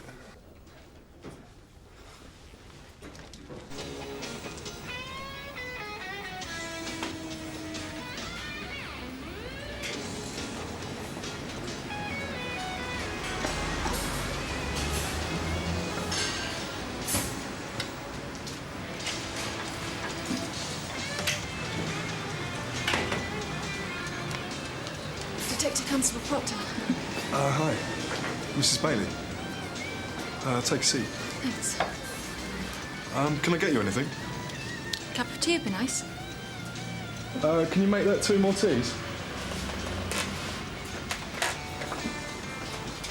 Sorry I'm late. Cab's fault. Oh, right. Mrs. Bailey. Look, the thing is, if I give you this information, my name won't have to come out, will it? Well... Because if it does, if there's the slightest chance of my being involved in any way, you can forget the whole thing. Well, it shouldn't be a problem. You're quite sure? Yeah, quite sure. Okay. There was a robbery about a week ago on the Antrim Green estate. A moneylender, Harris, I think his name was. He was very badly beaten up. It was in all the papers. Yeah, I know. Of course you do. Stupid of me. Are you getting anywhere near finding the man who did it? Well, I'm not involved myself, but I don't think my colleagues are having much luck. As far as we can gather, everybody on the estate had it in for Mr. Harris. I saw it. What? I saw the man hit him and take the money. What, you actually witnessed the assault? Yes. I don't know his name, obviously, but I can give you a description. It was pretty distinctive. Look, I'm sorry, Mrs. Bailey, but I just don't understand what a woman like you was doing on the Antrim Green estate. Can't you guess? Detective, constable? You were with somebody? That's right. In his bedroom, to be exact. That's why I have to stay out of it, okay? My husband's Paul Bailey. I expect you've heard of him. Yeah, the big developer. If he ever got wind of this, the only thing that'd stop him divorcing me would be that he'd have killed me first. If I give you the description, that's it.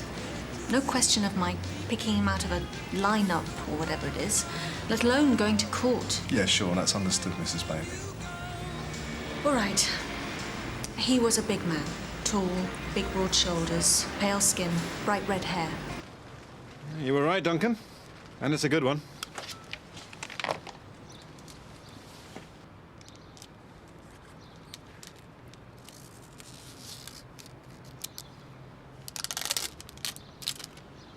Oh, yes. A beauty. Any joy? Every joy. A perfect print. We'll have this guy for breakfast. Well, once you know what guy you're talking about. I've told you. First off, we run a PNC, see if any of the likely suspects were parked in the area yesterday. If not, we'll try someone else. Yeah, good idea. Nice one. Am I missing something here? Are we not supposed to be working on this together? Look, something's come up. I'm sorry, but it's a question of priorities. Oh, priorities, is it? Excuse me. Jim, you were on the Harris case, weren't you? No. That's Rod's. Why? I was just wondering how it was going. Well, it's going nowhere. Not that we're not 99% sure who did it. We just can't pin it on him, that's all. What? Who's that? Jack Richards. Richards? Yeah, I've heard of him. Big bloke. Yeah, big bloke. Ginger hair, clammy white skin. Gives you the creeps. Talking about your latest girlfriend, you know? Eh? Jack Richards. Oh, him. Yeah, what I'd give to see him put away. Really? Total psychopath. I tell you what, whoever manages to get him banged up deserves promotion. Why, what brought him up? Well, I just wondered if you mind if I had a bit of a go. So what do you know that you're not telling me? Well, nothing definite.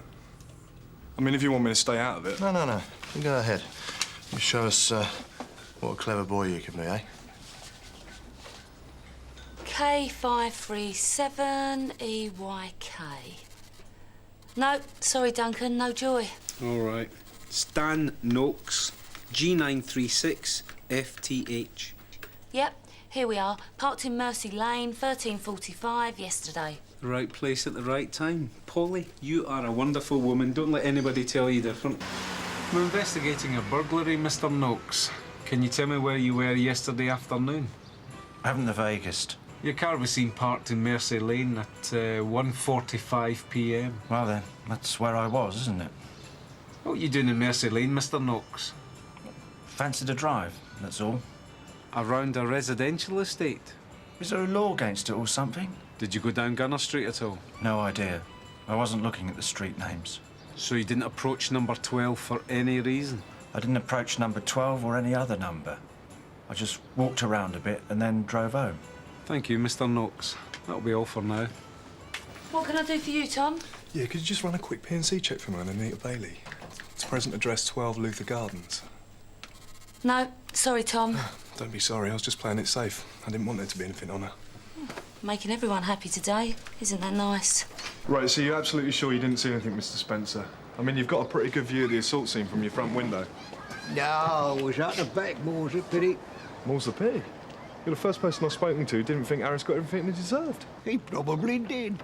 But I don't hold with hitting people from behind. It's the coward's way. If you want to sort someone out, you square up to them face to face and take your chances. Right.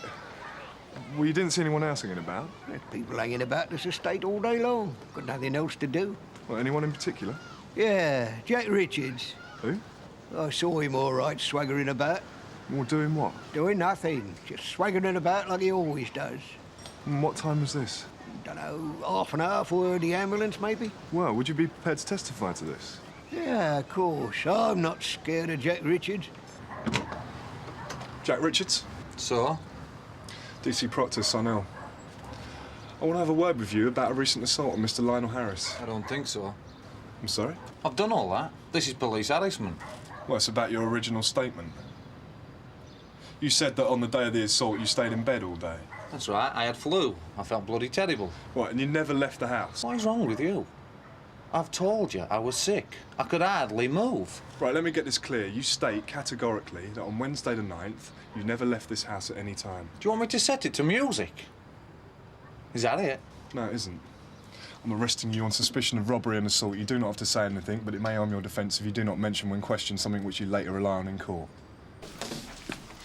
Rod, you got a minute? Why? I've got Jack Richards downstairs in custody. I've arrested him on suspicion of assault. Thought he might like to sit in.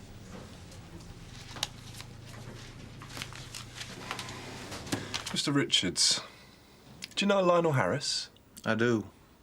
What's the nature of your relationship with him? I owe him money. How much? £2 grand. Not an easy sum to pay off. He won't give me no bother. So there's no real feeling between you two? Well, he won't be best mate, but I don't bear him any grudges. On the afternoon of the assault, you've stated that you were ill in bed all day. About 100 times. Look, I felt like death. I could hardly move. Can a doctor confirm that? No. But you felt like death. It were flu. I've had it before. You just have to sweat it out. We've got a witness who's prepared to testify. They saw you near the scene of the assault roughly half an hour before it all happened. Hang on a minute. Hang on, I did go out for a bit. I forgot. Yeah, it's all coming back to me. I were burning up, you know. I could hardly breathe. I suddenly thought, if I don't get some fresh air, I'm going to bleed and suffocate. So I dragged myself up and went outside. What time is this? I've no idea. And don't ask me where I went, because I don't know that either. I just wandered about till I could breathe a bit better. Then I went home and collapsed. So if someone says they saw me walking about, I couldn't call them a liar. Gonna have to let him go.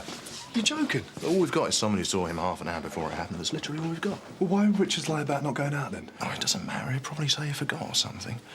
I know he's winging it, but how are we going to convince the jury of that? Look, I know I can nail him. No, you can't. You haven't got anything to nail him with. And to be fair, we're not even sure it was him who did it. There's something else. I've got a witness. What witness? A woman who actually saw him do it, and she won't testify. How long have you had this witness, Tom? Thanks a lot, mate. I was only trying to protect her. Cut the excuses. We're supposed to be a team. From now on, you are by yourself. And if you come in tomorrow and find that Richards is trying to sue you for wrongful arrest, that is your problem and not mine. Can I join you, gentlemen? Sure, Sarge, help yourself. What's the matter with you? You look like your canary's just died. He's got a witness to the Harris assault and he can't use her. I'm surprised it's not around the whole building. Oh, you should have stuck with me, mate.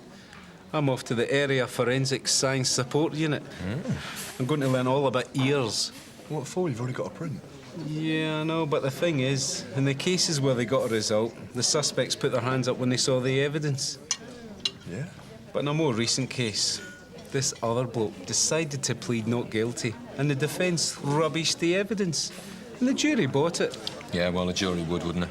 Yeah, well, that's why I'm going to swat up as much as I can. I'm going to blind this Stan Noakes with science, and then he'll have to put his hands up just to stop me talking. Right, time I was away. See you guys later, then. Yeah, Sure. see ya. See you. So listen, why won't your witness talk? Have you tried offering her protection? Well, the thing is, she's married and she's where she shouldn't have been. That's how she saw the assault in the first place. Oh, right. Well, you know what you should do then, don't you? What? Tell her it's all getting a bit heavy and you won't be able to keep her name out of it after all. So in the circumstances, it would be better for her if she came forward voluntarily, fingered the bloke properly. I don't like threatening people, Sarge.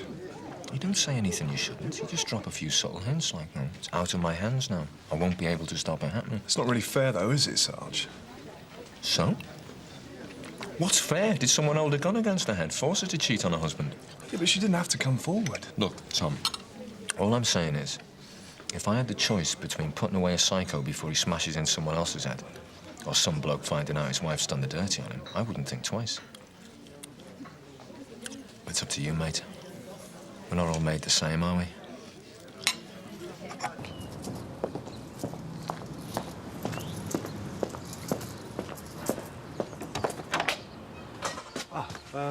Mr. Bailey, is it? Why? DC Proctor, somehow. What do you want from me? Well, there's been a spate of vandalism in the area recently, and we're just going around asking local residents when they've seen anything, making suggestions on how they can protect their property. Is that the best you can do? I'm sorry? We spend God knows how much on rates and taxes. You're fitted out with every imaginable crime-fighting device known to man. And all you can do is wander around expecting the general public to pull your chestnuts out of the fire. Mr. Bailey. Look, you better have a word with my wife. She's got plenty of time on her hands. I'm due in Edinburgh at lunchtime. Darling? Thanks.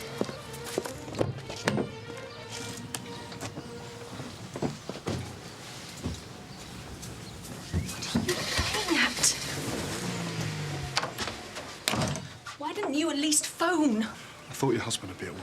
People like Paul work whenever they feel like it. Thank God he had a plane to catch, or he probably would have seen right through you. And what about the neighbours? What do you want, anyway? This is it. There's a bit of a problem. What do you mean? Well, I found the man who fits the description you gave me, but it's going to be a bit difficult proving he was the assailant. Yes, well, I'm sorry, but that's your problem. The trouble is, it may not be possible to keep your name out of this after all.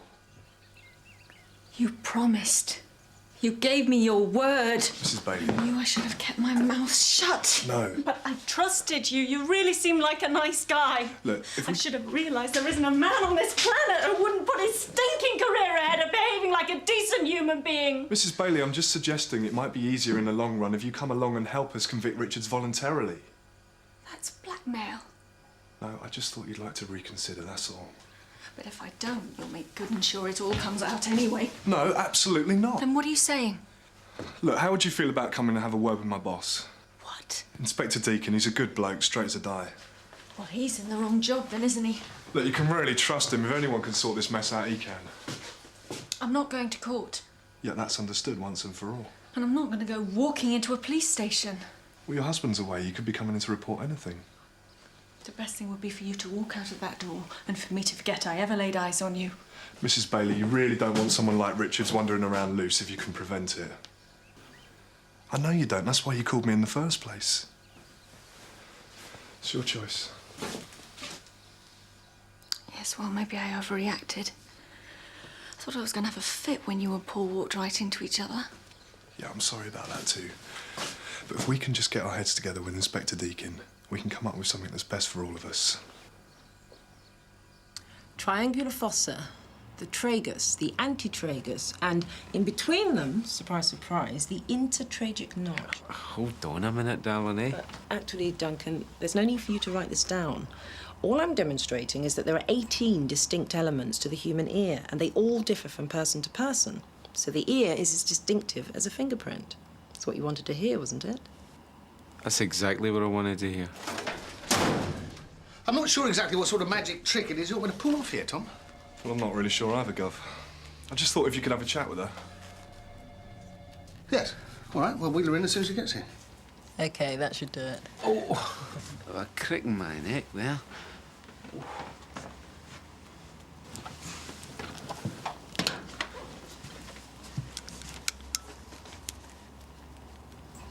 Yeah, looks pretty good.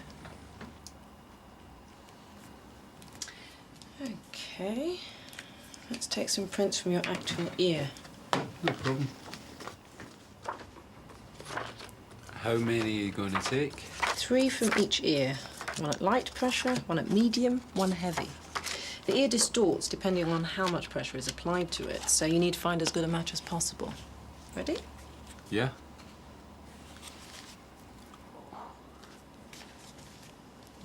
Do I have to go through that 5 more times? Terrible, isn't it? Perhaps when you try it on your suspect, he'll crack. What, under pressure? What's that? Well, we made a few experiments building a mould from the prints. They didn't really work out. You can take that one if you like. Help you with your homework. Thanks very much. Oh! Now I'm going to have to do that one again. Yep. She here, then? No, Gov. Been nearly an hour. You'd have thought she'd have called if she'd had second thoughts. Yeah, you would have thought. Something you're not telling me, Tom. Well, I told her it might be a bit hard to keep her name out of it, that's all. I backed right off when I saw she was getting upset. If you don't mind my saying so, Tom, you've not exactly covered yourself with glory in this, have you? Gov? You've got to make up your mind whether you actually want to be a good copper or whether you just want people to think you're one, which is what I'm getting at the moment. See, the stupid thing is you're not playing to your strengths. Basically, you're a nice guy, and that's why this woman trusted you in the first place. So I suggest you get back round there and try and repair the situation.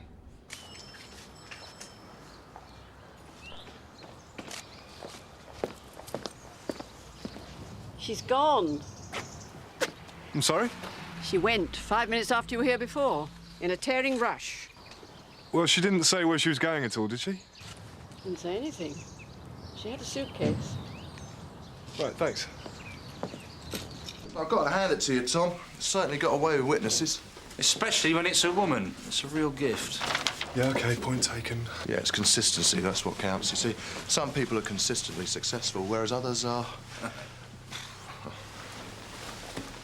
suppose I can't blame them under the circumstances. So what's your next move? You gonna find this woman? Well, there's no point, is there? She won't testify, she won't. Only, there is another thing, Sarge. What? Well, it's a bit of an extreme reaction, isn't it, disappearing like that? Especially now her husband's away. So what you saying? I don't know, it's just as if she was frightened of meeting Mr. Deakin. Why don't you run a PNC on her? What do you have? No joy. Mind you, that was under her married name. Might be a good idea to check out her maiden name, you know. Yeah, but how'd you do that in a hurry? You ask around, see if anyone's got a mate who works in the marriage registrar's office. That's what you do. Look, give me the details, will you?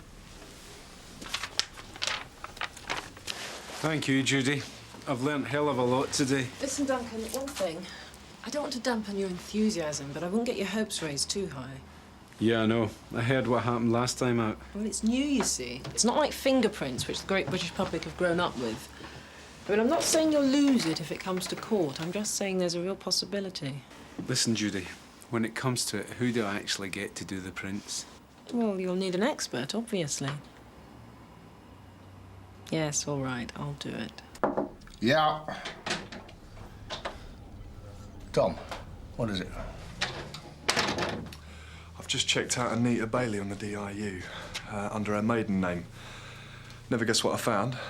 Surprise me. Burglary, right here in Sun Hill. Well, well. It was a long time ago, 12 years. She was only 19. Think your husband knows about this? Well, I doubt it. He's a lot older than that. According to the marriage registrar, they've only been married 4 years. Anyway, another bloke's name came up in DIU as Anita Bailey's associate. Go on. Keith Canning. Canning? Hang on, isn't he a good mate of Jack Richards? Was, Gov. That's the whole point. They used to do a lot of jobs together. Word is, about a year back, they had a massive falling out. Yeah, I remember. Canning ended up in hospital. That's right. For a whole month. Anyway, he went round afterwards telling everyone that Richards had done the dirty on him. And now, Canning's one-time girlfriend turns up out of the blue and tells you a tale about seeing Jack Richards commit an assault. I mean, she said she was having an affair, didn't she? Yeah, that's the whole problem, Gov. Well, I think we can take an educated guess as to who with, can't we? I've been taken for a ride, haven't I? Yes, Tom, I rather think you have. Well, I better do something about it then. Sorry, mate, I'd like to help you, but I haven't seen Nita in over 10 years. I find that hard to believe, Mr. Canning. Do you? Well, it just doesn't seem very likely, that's all. Well, she moved away. I don't even know where she's been living. Listen, Nita's parents hated my guts. They always thought they were too good for the rest of us around here anyway. And then she came along with me on a job that went wrong, and they went through the roof. Pulled so many strings that I reckon the judge came down harder on me for leading their poor little darling astray. And by the time I'd got out, they'd gone. That's the last I heard of her, let alone saw her. Really? So you've seen her, have you? Where is she? I'm afraid I can't tell you that, Mr. Canning. Somewhere local, though, eh? Otherwise, you wouldn't be here. And she'll have done well for herself if I know Nita. And to think she was the sweet little girl who couldn't even pass her driving test. What? Nothing. Thanks for your help, Mr. Canning. Oh, yes, she's got a minicab. She never goes anywhere except in a minicab. Well, I don't suppose you know the name of the firm, do you? Well, she used the one up by the station, I should imagine. Right, thanks. You sure you can make this here print stick? The case depends on it.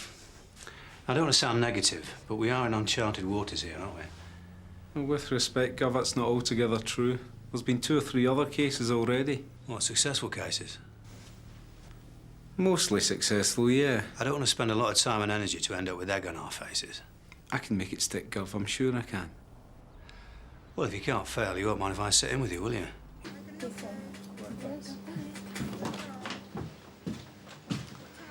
Mick Purvis? Yeah? Look out. No, do you mind if I have a word? DC Proctor, Sun Hill. I believe you picked up a Mrs. Bailey earlier on today. Bailey? Bailey? Yeah, from Luther Gardens. Your controller confirms it. Oh, yeah, I remember. Would you mind telling me where you took her? Station, I think. You think? Oh, yeah, definitely. Waterloo. Traffic bad, was it? Oh, same as usual. Then how come, according to your controller, it took 2 hours to make a journey that shouldn't take more than 50 minutes round trip?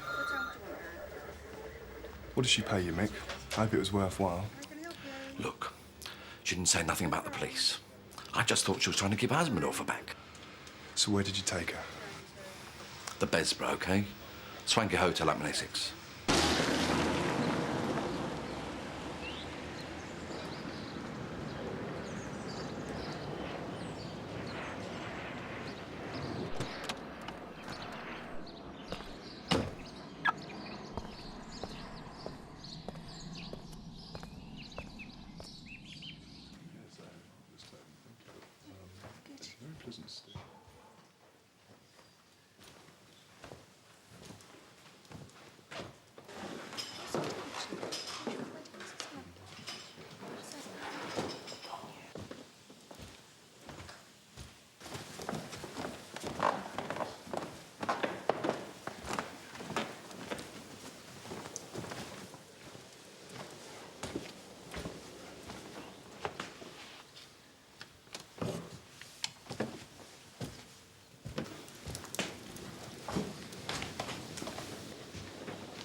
What the hell are you doing here? Well, I thought I'd ask you the same question. OK if I sit down? No, it isn't, as a matter of fact. I came here to get away from you. Well, just for a moment, then. I thought we had an appointment. Yes, well, I changed my mind. You can't make me see your wretched inspector. No, I can't. Then will you go away, please? Or shall I have you thrown out? Well, I doubt you could, Mrs. Bailey, and I doubt you really want to make a scene anyway. What are you planning on doing? Staying here forever? I mean, if anything, I think your husband might find that a little bit odd. He's away for 3 days. I thought by that time you'd have either given up or solved your problem some other way. Yeah, well, I nearly did. Only things have changed a bit. What do you mean? Well, I've talked to Keith. Oh, my God. Bring me another drink, would you? Yes, ma'am. Well, that isn't going to help. Really? Is that your considered opinion?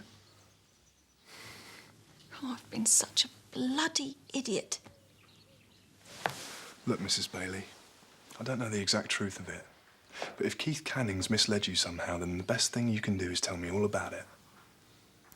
He said it would be all right. All I had to do was tell you I'd seen what he'd seen, and you'd take it from there.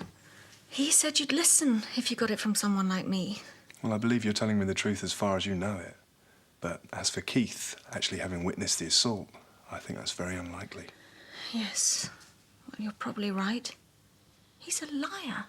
He swore blind he wouldn't let on what happened, even if you ripped his fingernails out. But all you have to do is pop round to him for a little chat and it all comes pouring out. Well, he didn't actually say anything. He did a very good job of insisting that he hadn't seen you for years. But why would you want to do his dirty work for him anyway? Because I owed it to him. Sort of, among other things. What's your name? Tom. Tom. Did you know I had a police record? Tom. Yeah, I did, as a matter of fact. Ah. Keith never wanted me along on that burglary, you know. I goaded him into taking me. And if I hadn't panicked at the wrong moment, we probably wouldn't have even been caught. And because he had a record already, he went to jail. Because I was a sweet little middle-class first offender, I got a suspended sentence. What, so he just turned up after all those years and asked you for a favour? Don't be stupid. You know what we were doing. You've met my husband. Bundle of charm, didn't you think? Well, he was in a hurry. He's always in a hurry. Thank you. To make money. It's what turns him on. It's the only thing that turns him on. I see. About 4 months ago, I ran into Keith again. So then we started meeting. Just meeting at first, for a drink, for a meal. Then after a while, I started getting nervous. Paul, I don't think he really suspected anything, but he did seem to be making the odd funny remark. So I told Keith we'd have to finish it. And? And he said fine. But would I do him this one little favour? Get rid of this bloke who'd given him a hard time. I wouldn't have to lie, because the man was guilty as sin anyway. Well, did he give you an impression that if you didn't play along with him, he might see to it that your husband found out? No. I just know that I'm in one hell of a mess. Look, Mrs. Bailey, it's none of my business, but it's obvious that you're not that happy with your husband. If it's that bad, why don't you just leave him? I'm sure you'll do very well out of a divorce settlement. You don't think much of me, do you? Well, it's not my place to judge you. I mean it. You're like the rest of us. You make mistakes, you get in a mess, and never really know how it happened. Look, why don't you just go home? You don't need to be afraid of this going any further. I think I will. I was right about you, wasn't I? So? You are a nice bloke. But you don't understand about Paul. I'm one of the prizes he got with his money. He'd never let me go.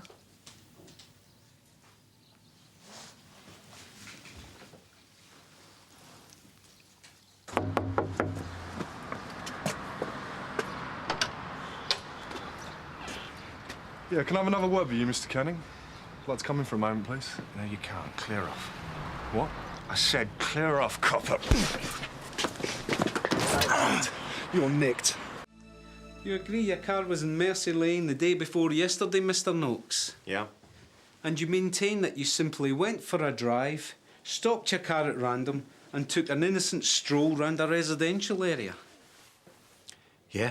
What's wrong with that? I think my client could hardly be any more clear about it. OK. Do you know anything about ears, Stan? Is he being funny? Did you know, for example, that no two ears are alike any more than any two sets of fingerprints? That's a matter of opinion, Detective Constable. I think you'll find that's a matter of fact, Miss Hawking. And it's a matter of fact that we found an ear print at number 12 Gunner Street, where whoever forced the entry listened to see if the coast was clear. Mr. Noakes, you still insist you were nowhere near that address? Yeah. Yeah, I do. Then presumably you'll have no objection to our taking your ear prints to compare them to the one found in the crime scene. For purposes of elimination, of course. Come on, you don't think I was really trying to hit you, do you? It was a love pat. You what? Listen, I couldn't be seen talking to you twice in one day, especially now that you've seen Nita. Have a heart. What are you playing at, Keith? I'm not playing at anything. I'm just trying to see to it that I don't get my head smashed in. Listen, by now Jack Richards already knows you've been to see me once today. But you know what it's like. What do you think would happen if he found out you came round a second time and I asked you in for a cup of tea? Why don't you make life simple for yourself and come forward as a witness to the assault yourself? And then what? You set me up with a new name and a bungalow in the Bahamas. Anyway, I couldn't finger him even if I wanted to. I didn't witness it. Ah, you surprised me. Nita says you told her that you actually saw the assault. Look, I pointed you in the right direction, OK? Yeah, you'd be doing me a big favour putting him away, I don't deny it. And no, I didn't actually see it, but he's the right bloke. Well, how about a little bit of proof? Oh, that's supposed to be your job, isn't it? Can I go now? There we are. That's the last one. You've given me earache. You should try washing them occasionally. Toughens them up. So, what happens now? Well, Miss Rice takes the prints back to her laboratory, where she compares them with the prints that were found at the scene of the crime. She then reports back to us. I think we can be a bit more explicit than that. Since Mr. Knox has expressed an interest, I think it's only fair that we demonstrate the process. You've no objections, Miss Hawking? No, no objection. This is a print of my own ear, taken from a window by Miss Rice this morning. I'm now producing a transparency of a print taken directly from my ear. Shortly afterwards, I'm now placing the transparency on top of the original print, and it looks pretty exact to me. But I don't know what the expert thinks. I'd say it was a perfect match at every point, but we can confirm it with a method we call quartering. I cut a photo of the print, taken from D.C. Lennox's ear, into 4 squares. I then take 2 diagonally opposite corners and place them over the print, taken from the window in my office. Do you see what a perfect fit it is? It could be the same picture. Yes, well, I'm sure my client is very grateful for the lecture. Oh, he should be very grateful. I'm demonstrating the reliability of the process and giving them a chance to reconsider his statement. Stan, on several occasions you said you were nowhere near number 12 Gunner Street. Do you want to think about that again? Stan? Sierra 1 from Sierra Oscar. Go ahead, Polly. Reported sounds of violent assault at 9 Siskin Road. Informant, a neighbour, and Mrs. Elizabeth Noons. Over.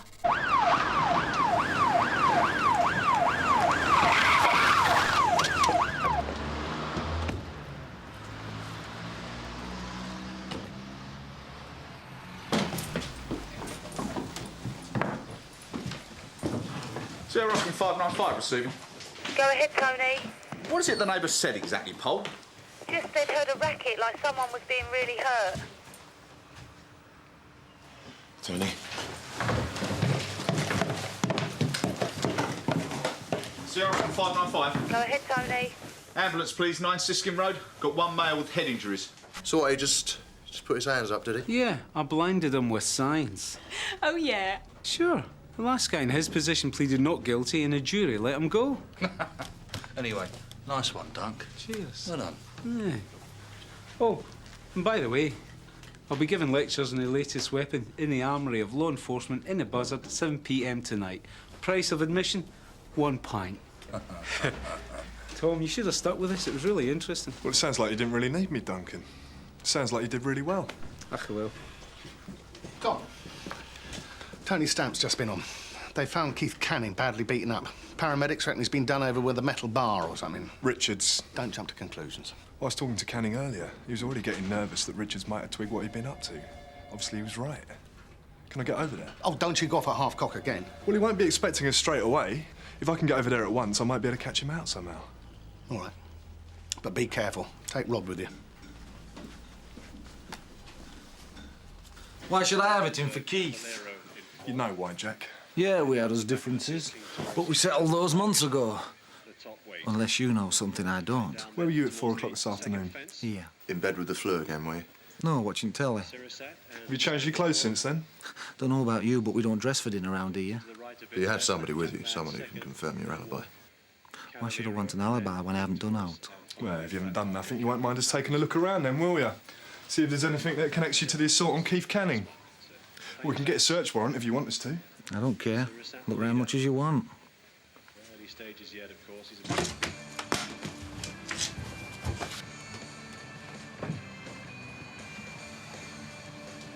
Don't worry about me. Is it better than telly? Tom, come on, leave him.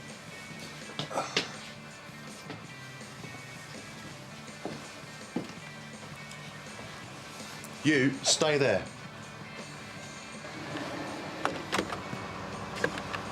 We've looked everywhere. Now he's laughing at us. I mean, even if he did do it, he's not going to be stupid enough to keep the weapon, is he? Yeah, I suppose you're right. Hold on. Hang on, mate. Wait, hold on. Please. Do you mind if I have a look in that before you unload it? What turns you on? Well, you can tip it up for us, mate. You can do what you like. I'm the relief car. I'm already on overtime.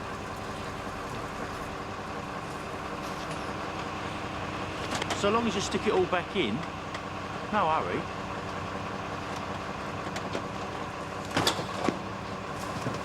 He's a bit obsessive, your mate, isn't he? You want to watch him? That's sharp. Oh, what's this then? I've never seen that in my life. Looks like blood on the end. Right, leave that.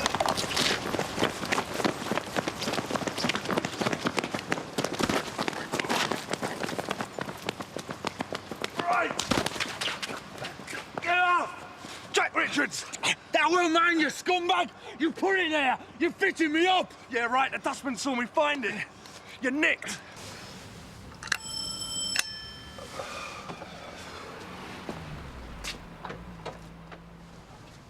Mr. Bailey, Detective Constable Proctor, isn't it? I thought you were in Edinburgh. Yeah. Had reasons to cut my trip short. I expect you want to talk to my wife. Well, Come in.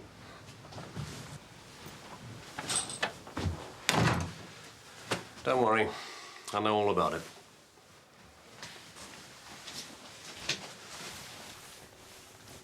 Darling, Detective Constable Proctor to see you. Hello.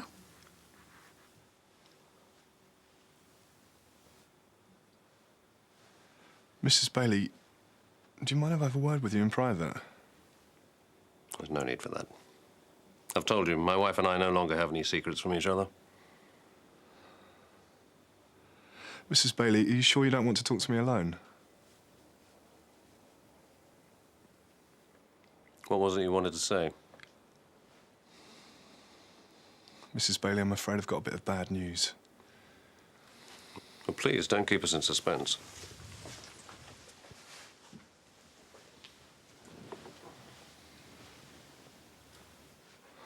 Keith Canning's in intensive care, St Hugh's Hospital. He's been very badly beaten up. They think he'll survive, but it's very touch and go.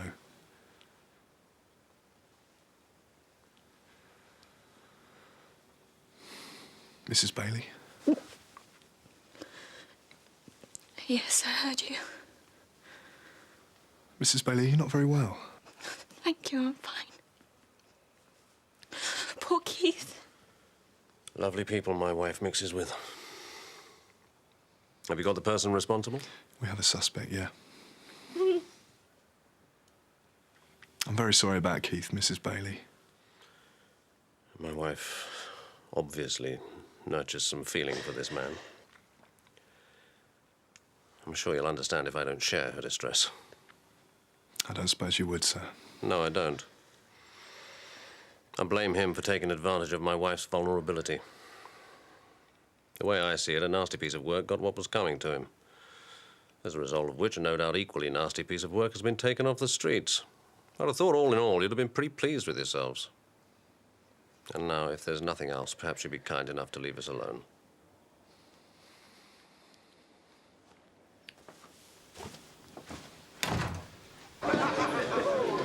And this one is yours, mate. Oh, Jim, I said a half, mate. Have a pint, you've earned it. No, he's right, you know, even though I hate to admit it. There's me thinking you were being a tosser, but no. You stuck it out and you held your ground. And you nailed the bastard. Well done. Here's to you. Cheers. Cheers. Cheers. Well Cheers. done. That was a good arrest, Tom. So was yours. And this is supposed to be your celebration. Nah, Noak's a small fry. Don't get me wrong, I'm glad I nailed them. But you're right about priorities. At the end of the day, you're better off having a dozen Stan Noakes wandering around the street than one mad cycle like Richard's. Do you know what I mean? Hey, Tom, we're going to go for a Ruby when they close. You coming? Ruby? Oh, come on. Ruby Murray. Curry. All right. Oh, sure, yeah. Who the hell's Ruby Murray?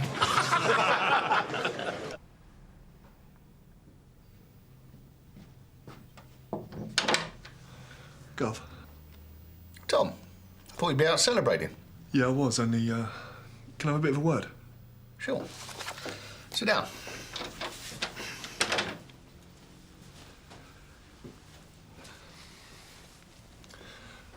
I don't think he did it, Gov. What? Richards. I think he's been set up. What brought this on? Well, I just don't think he'd be stupid enough to leave the weapon in his own dustbin. No one has ever accused Jack Richards of being intelligent. Yeah, but he didn't even set himself up with an alibi. I mean, he must have known that we'd be round there sooner or later. Come on, Tom. Richards found out that Canning was trying to put the finger on him. He did his nut and he went round and worked him over. I mean, if it wasn't him, who was it? Paul Bailey.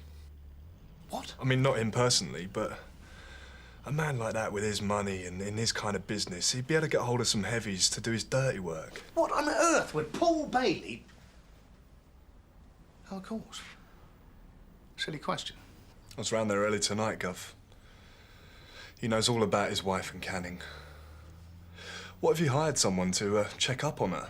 He might have even used the same people to work Keith over. And Mrs. Bailey just looked really strange. Like she was scared or something. And I think, I mean, I can't be sure, but I think she was in a lot of pain.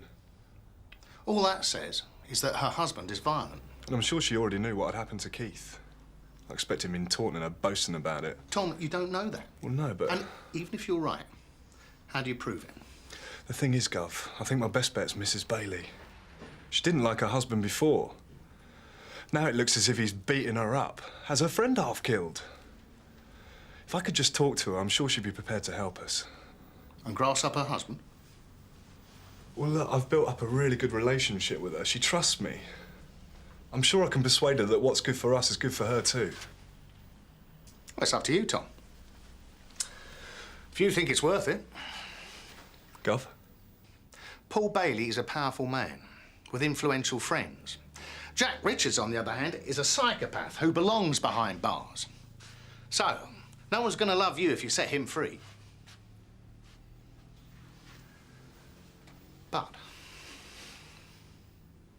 it's your decision. I think I should give it a go, Gov. Yeah? So do I.